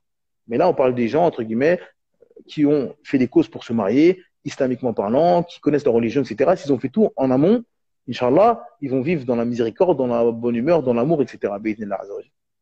Ça, c'est les trois choses que je peux conseiller. C'est-à-dire demander à la personne directement le dialogue, regarder, observer, essayer de voir ce qui déplaît chez la personne, et ensuite questionner ses proches, sa famille, sa sœur, s'il y a un problème dans la famille, peut-être s'il y a un problème au travail, etc.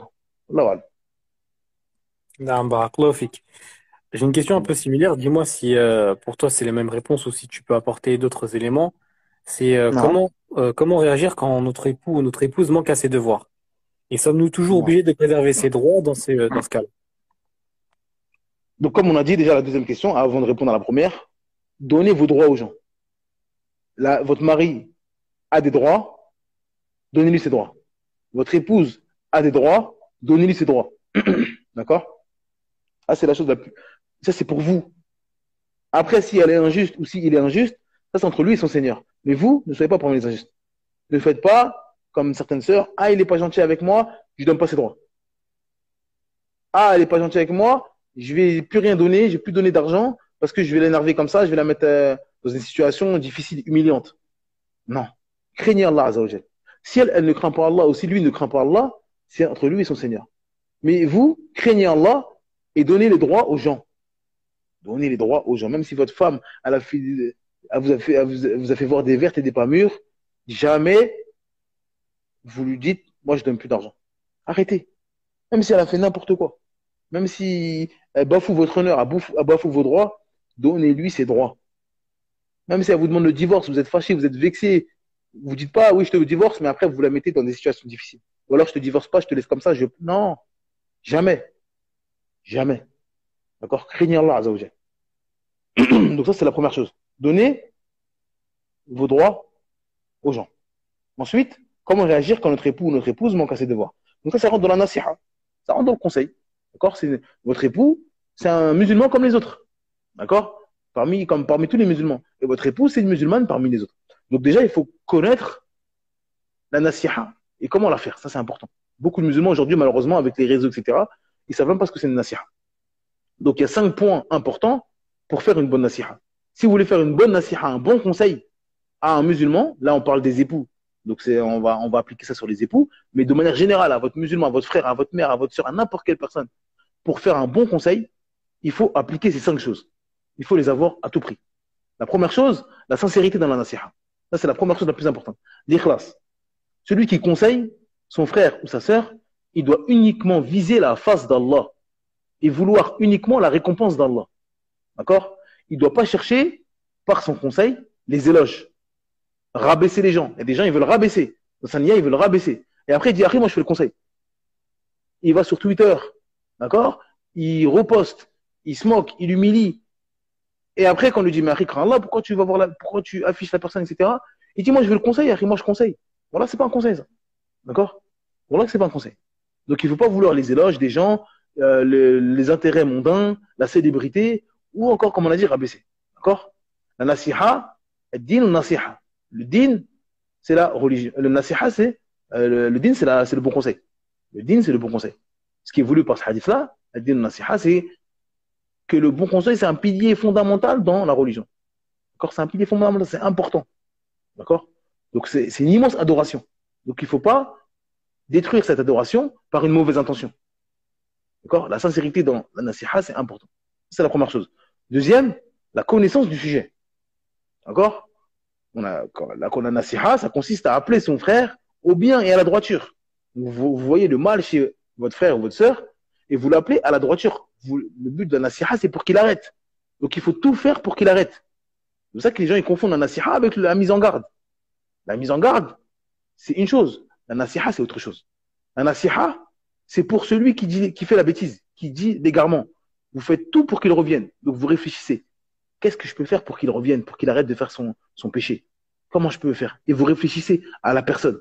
Alors que la mise en garde, c'est cette personne fait n'importe quoi, je vais prévenir les musulmans que cette personne fait n'importe quoi. Donc ce qui vous intéresse dans la mise en garde, c'est les autres. C'est-à-dire que lui, s'il accepte ou pas, c'est bien s'il accepte. Mais s'il accepte pas, ça ne nous intéresse pas. Nous, on veut mettre en garde, on veut prévenir les autres musulmans de son mal. Alors que la nasiha, vous voulez qu'il arrête son mal. C'est la différence. Donc la nasiha, il faut connaître le sujet. D'accord? C'est important. Quand vous appelez votre frère au bien, il faut être sûr déjà que ce qu'il fait, c'est haram. Ou ce qui est un mal. Beaucoup de gens, ils viennent vous voir faire nasiha, et après vous lui dites, mais Akhi, c'est même pas haram. Tu viens me voir, tu me dis, arrête de faire ça, ou tu as dit ça, tu as dit une erreur. Au final, c'est pas une erreur. Au final, c'est pas une erreur. Et donc, c'est ridicule. Vous êtes ridicule quand vous faites ça. Vous voulez faire une nasiha, c'est-à-dire que vous voyez une personne qui fait quelque chose de haram ou quelque chose de mal, et au final, c'est même pas mal. Donc, il faut connaître le sujet. Être sûr déjà de l'avis religieux, du jugement religieux de cette chose-là. Vous appelez à quelque chose, il faut être sûr que ce jugement est correct.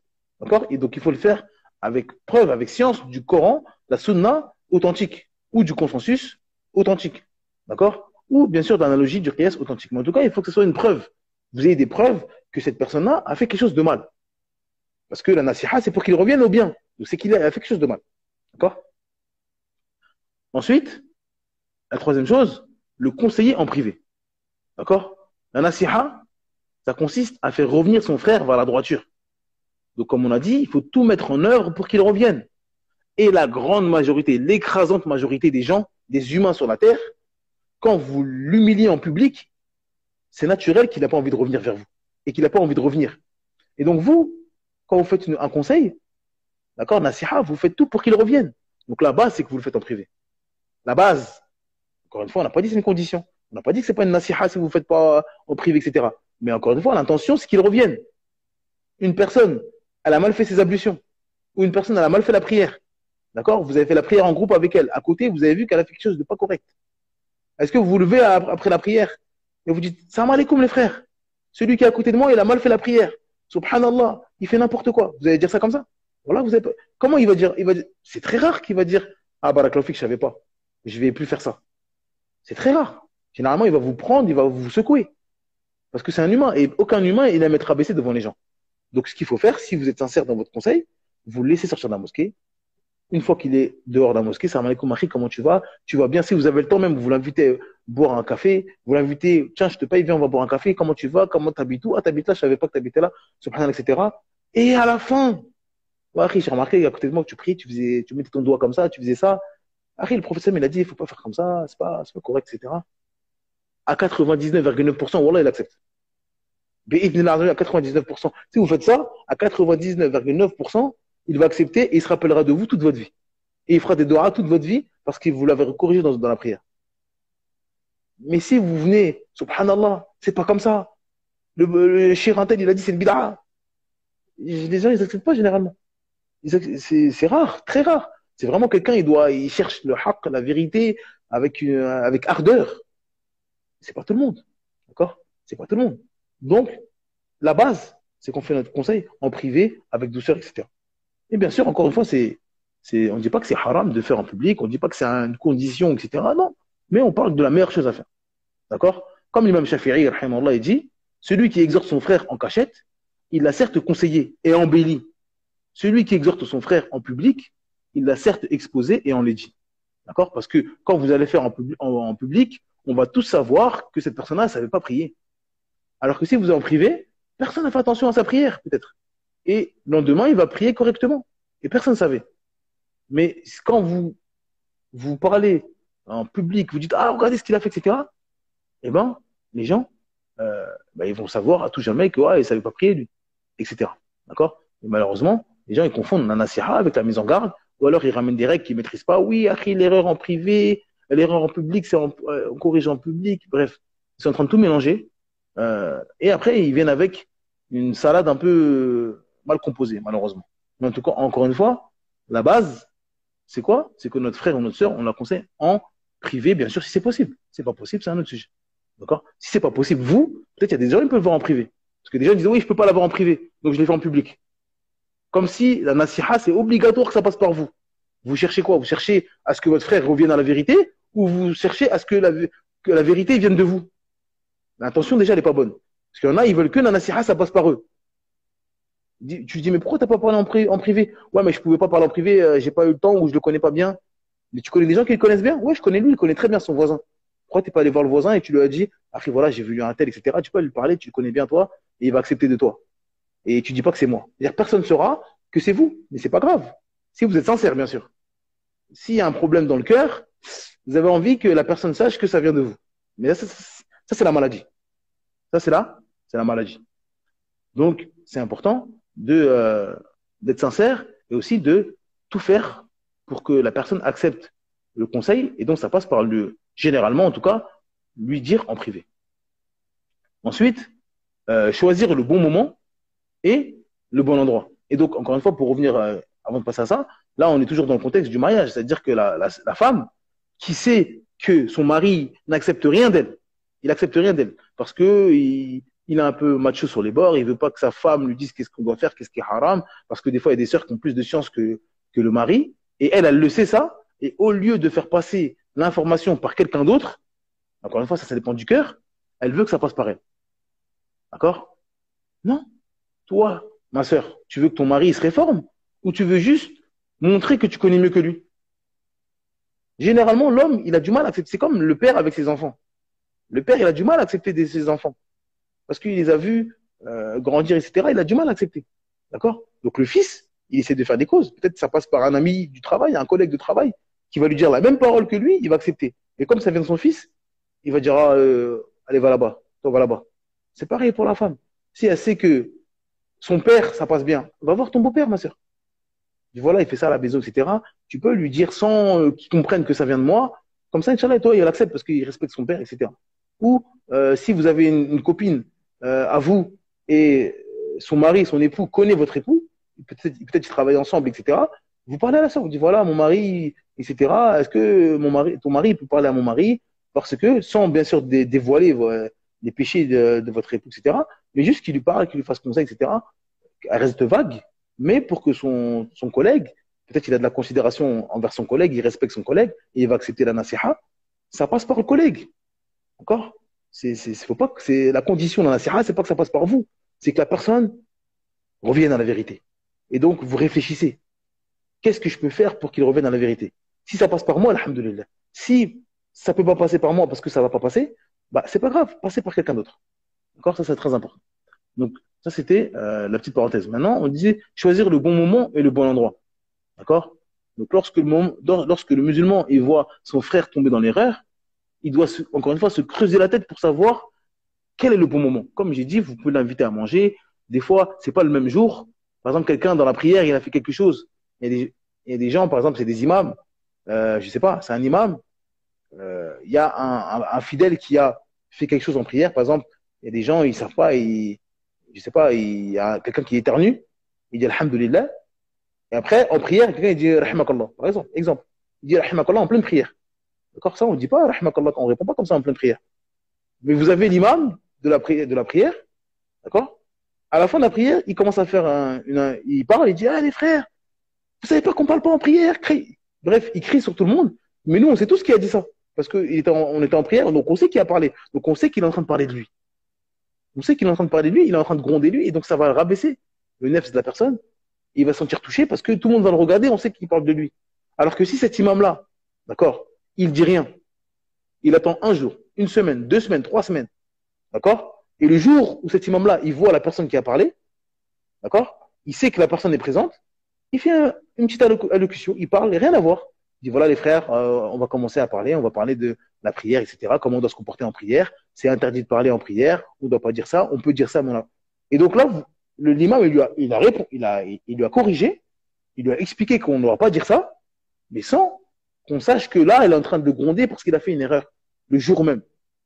D'accord? C'est des petites choses comme ça qui changent tout. Et il y a beaucoup de gens qui disent ouais, mais il accepte pas nasiha, il accepte pas nasiha. Mais il faut regarder la nasiha que vous avez fait avant de dire qu'il accepte la nasiha. D'accord? Donc, il faut choisir les bons moments. D'accord? Il n'y a aucun mal de repousser un petit peu le moment pour trouver le bon moment parfait pour qu'il accepte. C'est pareil pour votre époux. D'accord? votre époux, vous savez que il rentre du travail, il est fatigué, il est énervé, faut pas l'attendre, il ouvre la porte. Pourquoi tu fais pas ça? Subhanallah. Après, vous dites, ah, je fais nasiha, il accepte pas. C'est normal. Il a qu'une envie, c'est enlever ses chaussures, rentrer, dormir, et il se fait aboyer dessus. Ah, pourquoi tu fais pas ça? Pourquoi tu fais pas ça? Non. D'accord? Alors que si vous venez, vous savez qu'il aime bien ce plat-là, vous savez qu'il aime bien qu'après le week-end, vous fassiez un repas ensemble, etc. Des choses entre amoureux, entre couples, etc., entre époux. Et après, une fois que voilà, là, c'est bon. Il est, entre guillemets, c'est une fleur qui est prête à être cueillie. Là, vous mettez la nasiha comme ça. Vous la déposez comme ça. Comme une cerise sur un gâteau. Bah, Inch'Allah, il va accepter. D'accord? Donc, il faut chercher le bon moment. Il faut se creuser la tête pour faire la nasiha au bon moment. Inch'Allah, ça va être profitable. Inch'Allah. Inch'Allah, la personne va accepter. Généralement, les musulmans, ils acceptent le bon conseil. Mais il faut que ça soit fait correctement. D'accord? Il faut que ça soit fait correctement. Et aussi, il faut varier la nasiha. Il y a des gens, ils disent toujours la même chose. Toujours, fais pas ça, crains Allah, fais pas ça, crains Allah. Non, il y a des manières d'amener les choses. Il y a des manières d'amener les choses. D'accord? Des fois, vous pouvez faire une nasiha sans même parler, sans même interdire la chose. Vous savez que votre femme, je sais pas moi, elle a tendance à, peut-être certaines, elles écoutent des anachides ou des choses comme ça, et elles délaissent le Coran. Exemple. Elle écoute des choses qui sont rien à voir. Elle regarde des vidéos de cuisine ou des choses qui n'ont rien à voir avec le dîner. Et vous savez ça, et ça vous énerve. Au lieu de crier, de dire, ouais, c'est quoi ça? Écoute du Coran, etc. Non.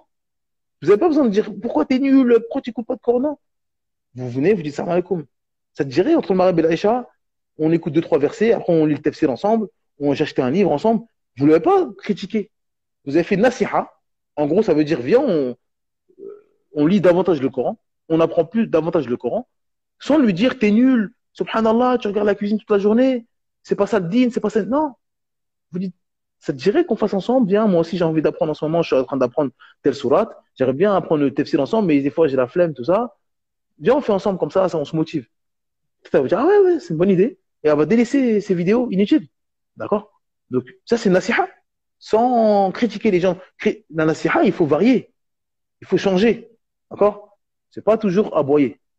Des fois, des gens, ça marche. Parce que c'est votre enfant. Donc, un père ou une mère qui crie sur son enfant, et encore, des fois, au bout d'un moment, l'enfant, il s'habitue, mais ça aura plus d'impact que si c'est votre père. Faites nasiha à votre père, c'est pas pareil qu'à votre fils. C'est pas pareil à votre épouse, c'est pas pareil etc. Donc c'est différent. Donc en fonction de la personne qui est en face de vous, il faut adapter sa nasiha, la manière de la faire, etc. Ça c'est très très important. C'est très très important. Il y a une parole de Ali ibn Abi Talib radhiyallahu anhu qui dit certes les cœurs se fatiguent comme le corps se fatigue. Diversifiez donc le conseil avec sagesse. Il dit le corps c'est comme le cœur, il se lasse, d'accord. Donc il dit diversifiez le conseil, d'accord, avec sagesse. Si vous vous dites toujours la même chose, vous faites toujours, vous dites toujours les mêmes paroles, toujours vous êtes énervé à tel moment, etc. Votre femme, au bout d'un moment, va dire ouais, c'est bon, c'est bon, je connais la chanson, il me casse la tête, d'accord. Alors, il faut varier, d'accord. Des fois, ça peut être sur le ton de l'amusement, le ton du jeu, le ton de, comme on l'a dit, lui proposer des choses qui vont l'améliorer, améliorer son état, sans la gronder, etc. D'accord. Donc, varier, entre guillemets, le conseil. Ça, c'est important. Autre point, le 5e point, la douceur dans la nasiha. La douceur. Celui qui conseille son frère ou sa sœur, il doit le faire avec douceur. C'est la base. La douceur, c'est l'origine de toute chose. Encore une fois, quand on dit c'est l'origine, quand quelqu'un vous dit c'est l'origine, ça veut justement dire que parfois on peut sortir de l'origine. Mais la base, c'est l'origine. D'accord? C'est comme si je vous dis l'origine dans le porc, c'est que c'est haram. Mais, dans certaines conditions, si vous avez peur pour votre vie, vous allez mourir, etc., vous pouvez manger du porc ou boire de l'alcool. Dans certaines conditions. Mais l'origine, c'est que c'est haram. Bah, l'origine dans une nasiha, c'est la douceur. C'est ça la base. Mais parfois, la dureté, ça peut marcher. Si vous savez que la personne en face de vous, la dureté, ça va marcher, tentez. Encore une fois, vous devez vous creuser la tête pour que la personne accepte. Si vous savez que la dureté, ça marche et la douceur, ça marche pas, vous devez faire la dureté. Si vous savez que la dureté, ça marche et la douceur, ça marche sincèrement, parce qu'il y a des gens, ils aiment bien la dureté, ils aiment que la dureté. Mais ils disent non, mais il n'y a que ça qui marche avec eux. Alors que c'est faux. Ça, c'est lui qui a envie. Encore une fois, la nasiha, c'est pour la personne en face de vous, pas pour votre nefs. Donc, si vraiment vous êtes sincère et vous savez que cette personne va vous écouter quand vous aurez un peu de dureté, eh ben, il faut faire la dureté. D'accord, mais l'origine, c'est là, c'est la douceur. Wallahu a'lam. Oui, barakallahu fik pour ces explications, Ilyes. Alors la question suivante, c'est une question qui revient assez souvent.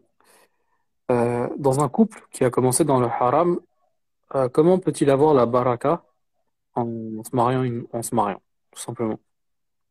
Donc il reste, en fait, c'est deux couples qui étaient dans le haram, Naam. et après, ils cherchent la baraka. En fait, ils demandent s'il y a la baraka dans le mariage, en fait, malgré ils ont des bases haram.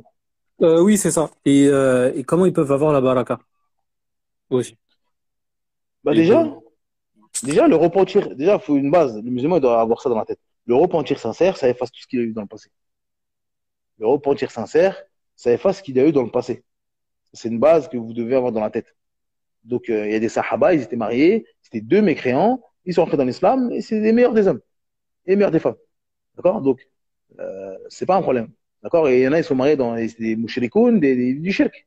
Il y a pas pire que le shirk. D'accord? Et, alhamdoulilah, ils ont le tawhid, ils ont l'islam, et là, il a mis la baraka dans leur vie, dans leurs œuvres, etc. Donc, c'est pas quelque chose de terminé, c'est impossible pour moi, non. Là-bas, c'est ce que vous êtes en ce moment, pas ce que vous avez fait avant. Si vous avez fait une tawba sincère, alhamdoulilah, et vous êtes des musulmans, et vous avez calqué maintenant les objectifs du mariage dans votre vie, c'est-à-dire que maintenant, ça y est, on a eu une vie dans le passé, dans le haram, etc. Maintenant, c'est fini. On table rase du passé, et bismillah, notre vie, c'est l'islam. Qu'est-ce que dit l'islam? Toi, tu es une femme, voici ton devoir, voici tes devoirs, voici tes droits. Toi, tu es un homme, voici tes devoirs, voici tes droits. Et on applique ça dans nos vies, c'est fini avant. Là, pourquoi ils n'auraient pas la baraka? Bien sûr qu'ils auront la baraka. La baraka, tu l'as avec l'application des œuvres que tu fais dans ta vie. Et si tu appliques l'islam, tu auras la baraka, n'aie pas peur. Maintenant, on peut dire également que c'est une épreuve. Mais c'est pas impossible. C'est-à-dire que c'est une épreuve, c'est sûr. C'est-à-dire que si vous êtes connu dans le haram, bah, forcément, vous allez avoir des réflexes d'un couple dans le haram. D'accord? Et donc, des fois, ça va être plus difficile pour un couple qui se sont connus dans le haram. La femme a vu son mari faire des choses dans le haram, ou il a fait des choses haram, et elle a fait des choses haram, c'est-à-dire qu'ils ont du vécu. Et donc, elle a une vision de son mari qui est différente d'une sœur qui voit un homme qui est déjà musulman, qui est sur la sunna. C'est pas pareil. D'accord? Donc, c'est peut-être des fois plus difficile quand vous allez arriver en disant Allah, il a dit Ar-rijal qawwamun 'ala an-nisa. Ah, obéis-moi. Peut-être elle va vous voir comme pourquoi tu viens faire le frère dur avec moi? Des fois, c'est dur. D'accord? Surtout aussi, quand des fois, il y en a un des deux qui est plus avancé, plus motivé dans le din que l'autre. Et l'autre, il a encore ses séquelles du passé, etc. Il y a beaucoup d'épreuves. On ne dit pas c'est facile, c'est tout rose. Mais on dit que si les deux sont sincères dans leur démarche et qui veulent la satisfaction de leur Seigneur, il n'y a aucune raison qu'il n'y ait pas de baraka. D'accord? Comme on a donné les exemples des Sahaba, etc. Maintenant, est-ce que ça veut dire que s'ils font ça, ils ne vont pas être éprouvés? Allah, il va vous éprouver pour voir si vous êtes sincère, si vous êtes véritablement croyant. Ah, vous voulez de la baraka? Vous voulez du halal? D'accord, pas de problème. Voici les épreuves. Et il faudra les surmonter. D'accord? Comme tout couple doit les surmonter. Il y a des frères et des sœurs mariés qui se marient dans le din, on fait Mokabala, tout bien, etc. Ils ont des épreuves différentes que ceux qui se connaissent depuis, ils ont fait ils sont dans le haram depuis qu'ils sont jeunes, etc. C'était un couple avant, etc. Il y a des facilités, mais il y a des difficultés. D'accord? Donc ça, entre guillemets, c'est des épreuves que tout couple connaît. Donc c'est difficile, ils vont être éprouvés. Mais dire, ah, on n'aura jamais la baraka, ou on pourra jamais être, Allah, il va jamais être satisfait de nous, non, jamais. Jamais, mais jamais désespérer de la miséricorde d'Allah Azzawajal. Celui qui cherche à se repentir, qui se raffermit dans sa religion et qui cherche sincèrement la face d'Allah Azzawajal, qu'il n'ait aucun doute sur le fait que Allah il va lui mettre la baraka dans sa vie, dans ses œuvres, et qu'il est sur le bon chemin. Inch'Allah.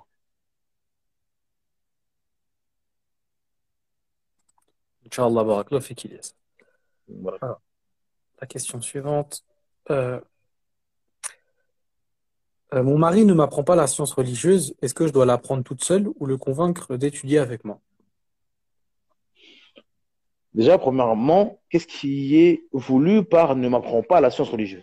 Est-ce qu'elle veut par lui-même directement, il ne m'apprend pas, c'est-à-dire qu'il ne s'assoit pas et il lui dit voilà, on va faire de la langue arabe, voilà, on va faire du tawhid, voilà, on va faire du fiqh. Ça, qui est voulu. Ou alors, de manière absolue, c'est-à-dire que lui, il ne veut pas lui apprendre. C'est-à-dire qu'elle a dit ouais, salam alaikum, il y a des cours qui sont dans telle ville. Non, je ne veux pas que tu ailles. Ouais, mais il y a une sœur qui a fait des cours. Non, je ne veux pas. Il y a un frère, il fait des audios pour la langue arabe, il fait ça, il fait ça. Non, je veux pas. C'est-à-dire, il veut pas qu'elle apprenne, et il fait pas les causes pour qu'elle apprenne la religion. Si elle veut ça, c'est grave. Maintenant, si elle veut que c'est lui-même son mari qui lui apprenne la religion, assis-toi, viens, fais ça, bah, il se peut que déjà il soit pas capable de faire ça, parce qu'il n'a pas les compétences. Il se peut aussi qu'il n'ait pas malheureusement le temps, parce que voilà, encore une fois, il a des obligations, on l'a dit. Et donc peut-être ces obligations, ça prend son temps, il a pas le temps. Mais si lui, il ne peut pas, mais il fait les causes pour vous apprendre, pour que vous appreniez la religion, c'est-à-dire ça passe par vous inscrire dans un institut, ça passe par si à la mosquée à côté de chez vous, il y a des sœurs ou des frères de confiance qui font des cours à la mosquée, etc., bah, de vous envoyer, etc. En tout cas, il a l'envie que sa femme enlève son ignorance. Là, alhamdoulilah, il vous apprend la religion. C'est-à-dire s'il paye pour, vous payez à un institut, il paye pour des cours à la mosquée, des cours d'arabe, des cours de Coran, il vous apprend la religion. C'est une cause. Même s'il ne le fait pas avec sa bouche lui-même, il vous apprend la religion. C'est-à-dire, il faut savoir qu'est-ce qu'il est voulu par, il ne m'apprend pas la science religieuse. D'accord? Si elle veut par lui-même, on lui dit, Orti, des fois, le mari, il peut pas. Mais si lui, il peut pas, bah, vous dites, voilà, apprends-moi. J'ai vu quelque chose sur Internet. J'ai vu une sœur, machallah, de la science. Elle fait des cours de Coran, etc. Alhamdulillah. D'accord? Vous pouvez demander à votre époux bah, qui remplace le fait qu'il ne puisse pas lui-même vous apprendre la religion par des choses, par un remplacement. D'accord? Maintenant, si c'est lui qui veut pas de manière absolue, il dit non, je veux pas, moi, je veux juste, tu fais la vaisselle, tout ça, tu t'occupes du foyer, je fais à manger, etc. Dire et lui, il fait des courses, parce que beaucoup d'hommes, pour eux, être un homme, c'est remplir le ventre de sa femme, mais ça suffit. Euh, alors que non, le cœur aussi. Il faut remplir, c'est sûr. Remplir le frigo, mais il faut remplir le cœur aussi, deux fois. C'est votre rôle aussi. D'accord? C'est votre rôle. Donc, il faut penser au cœur de son épouse. Et donc, ça passe par lui apprendre la religion. D'accord? Parce que, encore une fois, c'est une base, c'est un pilier important dans le foyer, la femme. Parce qu'elle éduque les enfants. Donc, si ces enfants, ils n'ont pas un exemple de religion dans leur foyer, qui est la mère, parce que le père, il est à droite, à gauche, etc. Et la femme, vous savez que la mère, elle a un lien spécifique avec ses enfants. Elle l'a porté quand même pendant 9 mois. Elle lui donne son lait. Donc, elle a un lien que l'homme n'aura jamais avec ses enfants. Et donc, les enfants, ils observent leur mère. Ils prennent pour exemple leur mère. Et donc, si cet exemple-là, il n'y a pas de foi, il n'y a pas de religion, il n'y a pas de religiosité, il n'y a rien du tout, il ne faut pas pleurer après. Mes enfants, ils font ça, c'est des charatines, c'est des jabs, ils n'écoutent pas, je le tape, il ne veut pas aller prendre le Coran. Mais le meilleur investissement que vous pouvez faire envers vos enfants, c'est déjà faire tout en œuvre pour que votre femme soit une base solide dans la religion. D'accord? Et vous pouvez partir au travail en paix. Si vous avez fait ce que vous avez à faire avec votre épouse. Ça, c'est important. Donc, tout dépend de la question. D'accord? Et bien sûr, si votre mari, entre guillemets, il vous interdit pas, mais il vous laisse faire ce que vous voulez, bien sûr, vous devez apprendre la religion. Des obligations. D'accord? C'est une obligation. Marié ou pas marié, la femme, elle doit savoir comment prier. La femme, une fois par mois, elle a ses menstrues. Elle doit pas attendre son mari pour dire je fais quoi, je prie, j'ai vu du rouge, j'ai une tache, est-ce que je prie? Ça fait 3 jours que je prie pas. Non, ça c'est obligatoire ça. Vous devez apprendre votre dîn en fait. D'accord? Votre prière, faire les ablutions, la croyance, la aqidah, le minhaj, ça c'est obligatoire. Bien sûr, votre mari doit vous aider dans ça. On a dit que le mariage c'est un contrat. Quand vous faites le contrat, vous dites, toi tu vas m'apprendre la religion. Parce que sinon, dans le contrat, moi je suis pas avec toi. D'accord? C'est pas juste tu vas m'emmener à Dubaï. D'accord? C'est pas juste je veux une dot de temps. C'est bien, c'est votre droit. Mais ma foi, tu vas t'en occuper ou pas? Parce que moi, je veux pas d'un homme qui s'occupe pas de ma foi. Et ça, c'est des questions on entend rarement. D'accord? Tu vas faire quoi pour ma foi? D'accord? Propose-moi, allez. Qu'est-ce qui me ferait que je vais accepter de me marier avec toi? Qu'est-ce que tu vas faire pour ma foi? Comment tu vois l'amélioration de ma foi? Qu'est-ce que tu vas entreprendre en fait? C'est quoi ton plan pour ma foi? C'est ça qui. D'accord? Allez, je m'assois et je t'écoute. Et là, il parle. Voilà, moi, je prévois, dans 2 ans, je te fais ça, on va en Égypte, on va là-bas, tac, tu fais ça, après, tu apprends la Aqidah. Ah, il fait son plan. Et là, si vous validez, alhamdoulilah. Si vous validez pas, vous validez pas. Mais ça, c'est des questions qu'on n'entend pas. Eh ouais. Donc, c'est un contrat. Donc, le contrat, vous devez le bétonner. D'accord? pour assurer vos arrières. Parce qu'encore une fois, le contrat, toute personne qui fait un contrat, il veut que ce contrat améliore sa vie. C'est obligé. Quand vous voulez acheter une voiture, vous voulez pas que cette voiture vous pourrisse la vie. Vous n'allez pas dire, je vais acheter la pire voiture de la ville pour rouler et m'arrêter. Non, vous voulez la meilleure voiture à un prix le plus profitable possible. C'est ça un contrat. Et celui qui vend sa voiture, il dit, je vais vendre ma voiture à un prix le plus élevé possible pour acheter une autre ou pour faire ma vie. Toute personne qui fait un contrat, il veut une amélioration dans sa vie. Mais pour le mariage, les gens, ça les intéresse pas. Ou alors, il cherche une amélioration qui n'est même pas une amélioration. Il est beau, c'est bon. Elle est belle, c'est bon. Et dans 10 ans, elle est plus belle. Ah, bah, qu'est-ce qui se passe? Qu'est-ce qu'on fait? 3 enfants, c'est trop tard. Donc, non, il faut bien choisir, Inch'Allah. Il faut bien choisir, c'est important. Et l'apprentissage de la religion, de la part de votre mari, que ce soit directement ou indirectement, ça, c'est quelque chose qu'il faut pas. Il faut être très dur dans ça. Très, très dur dans ça.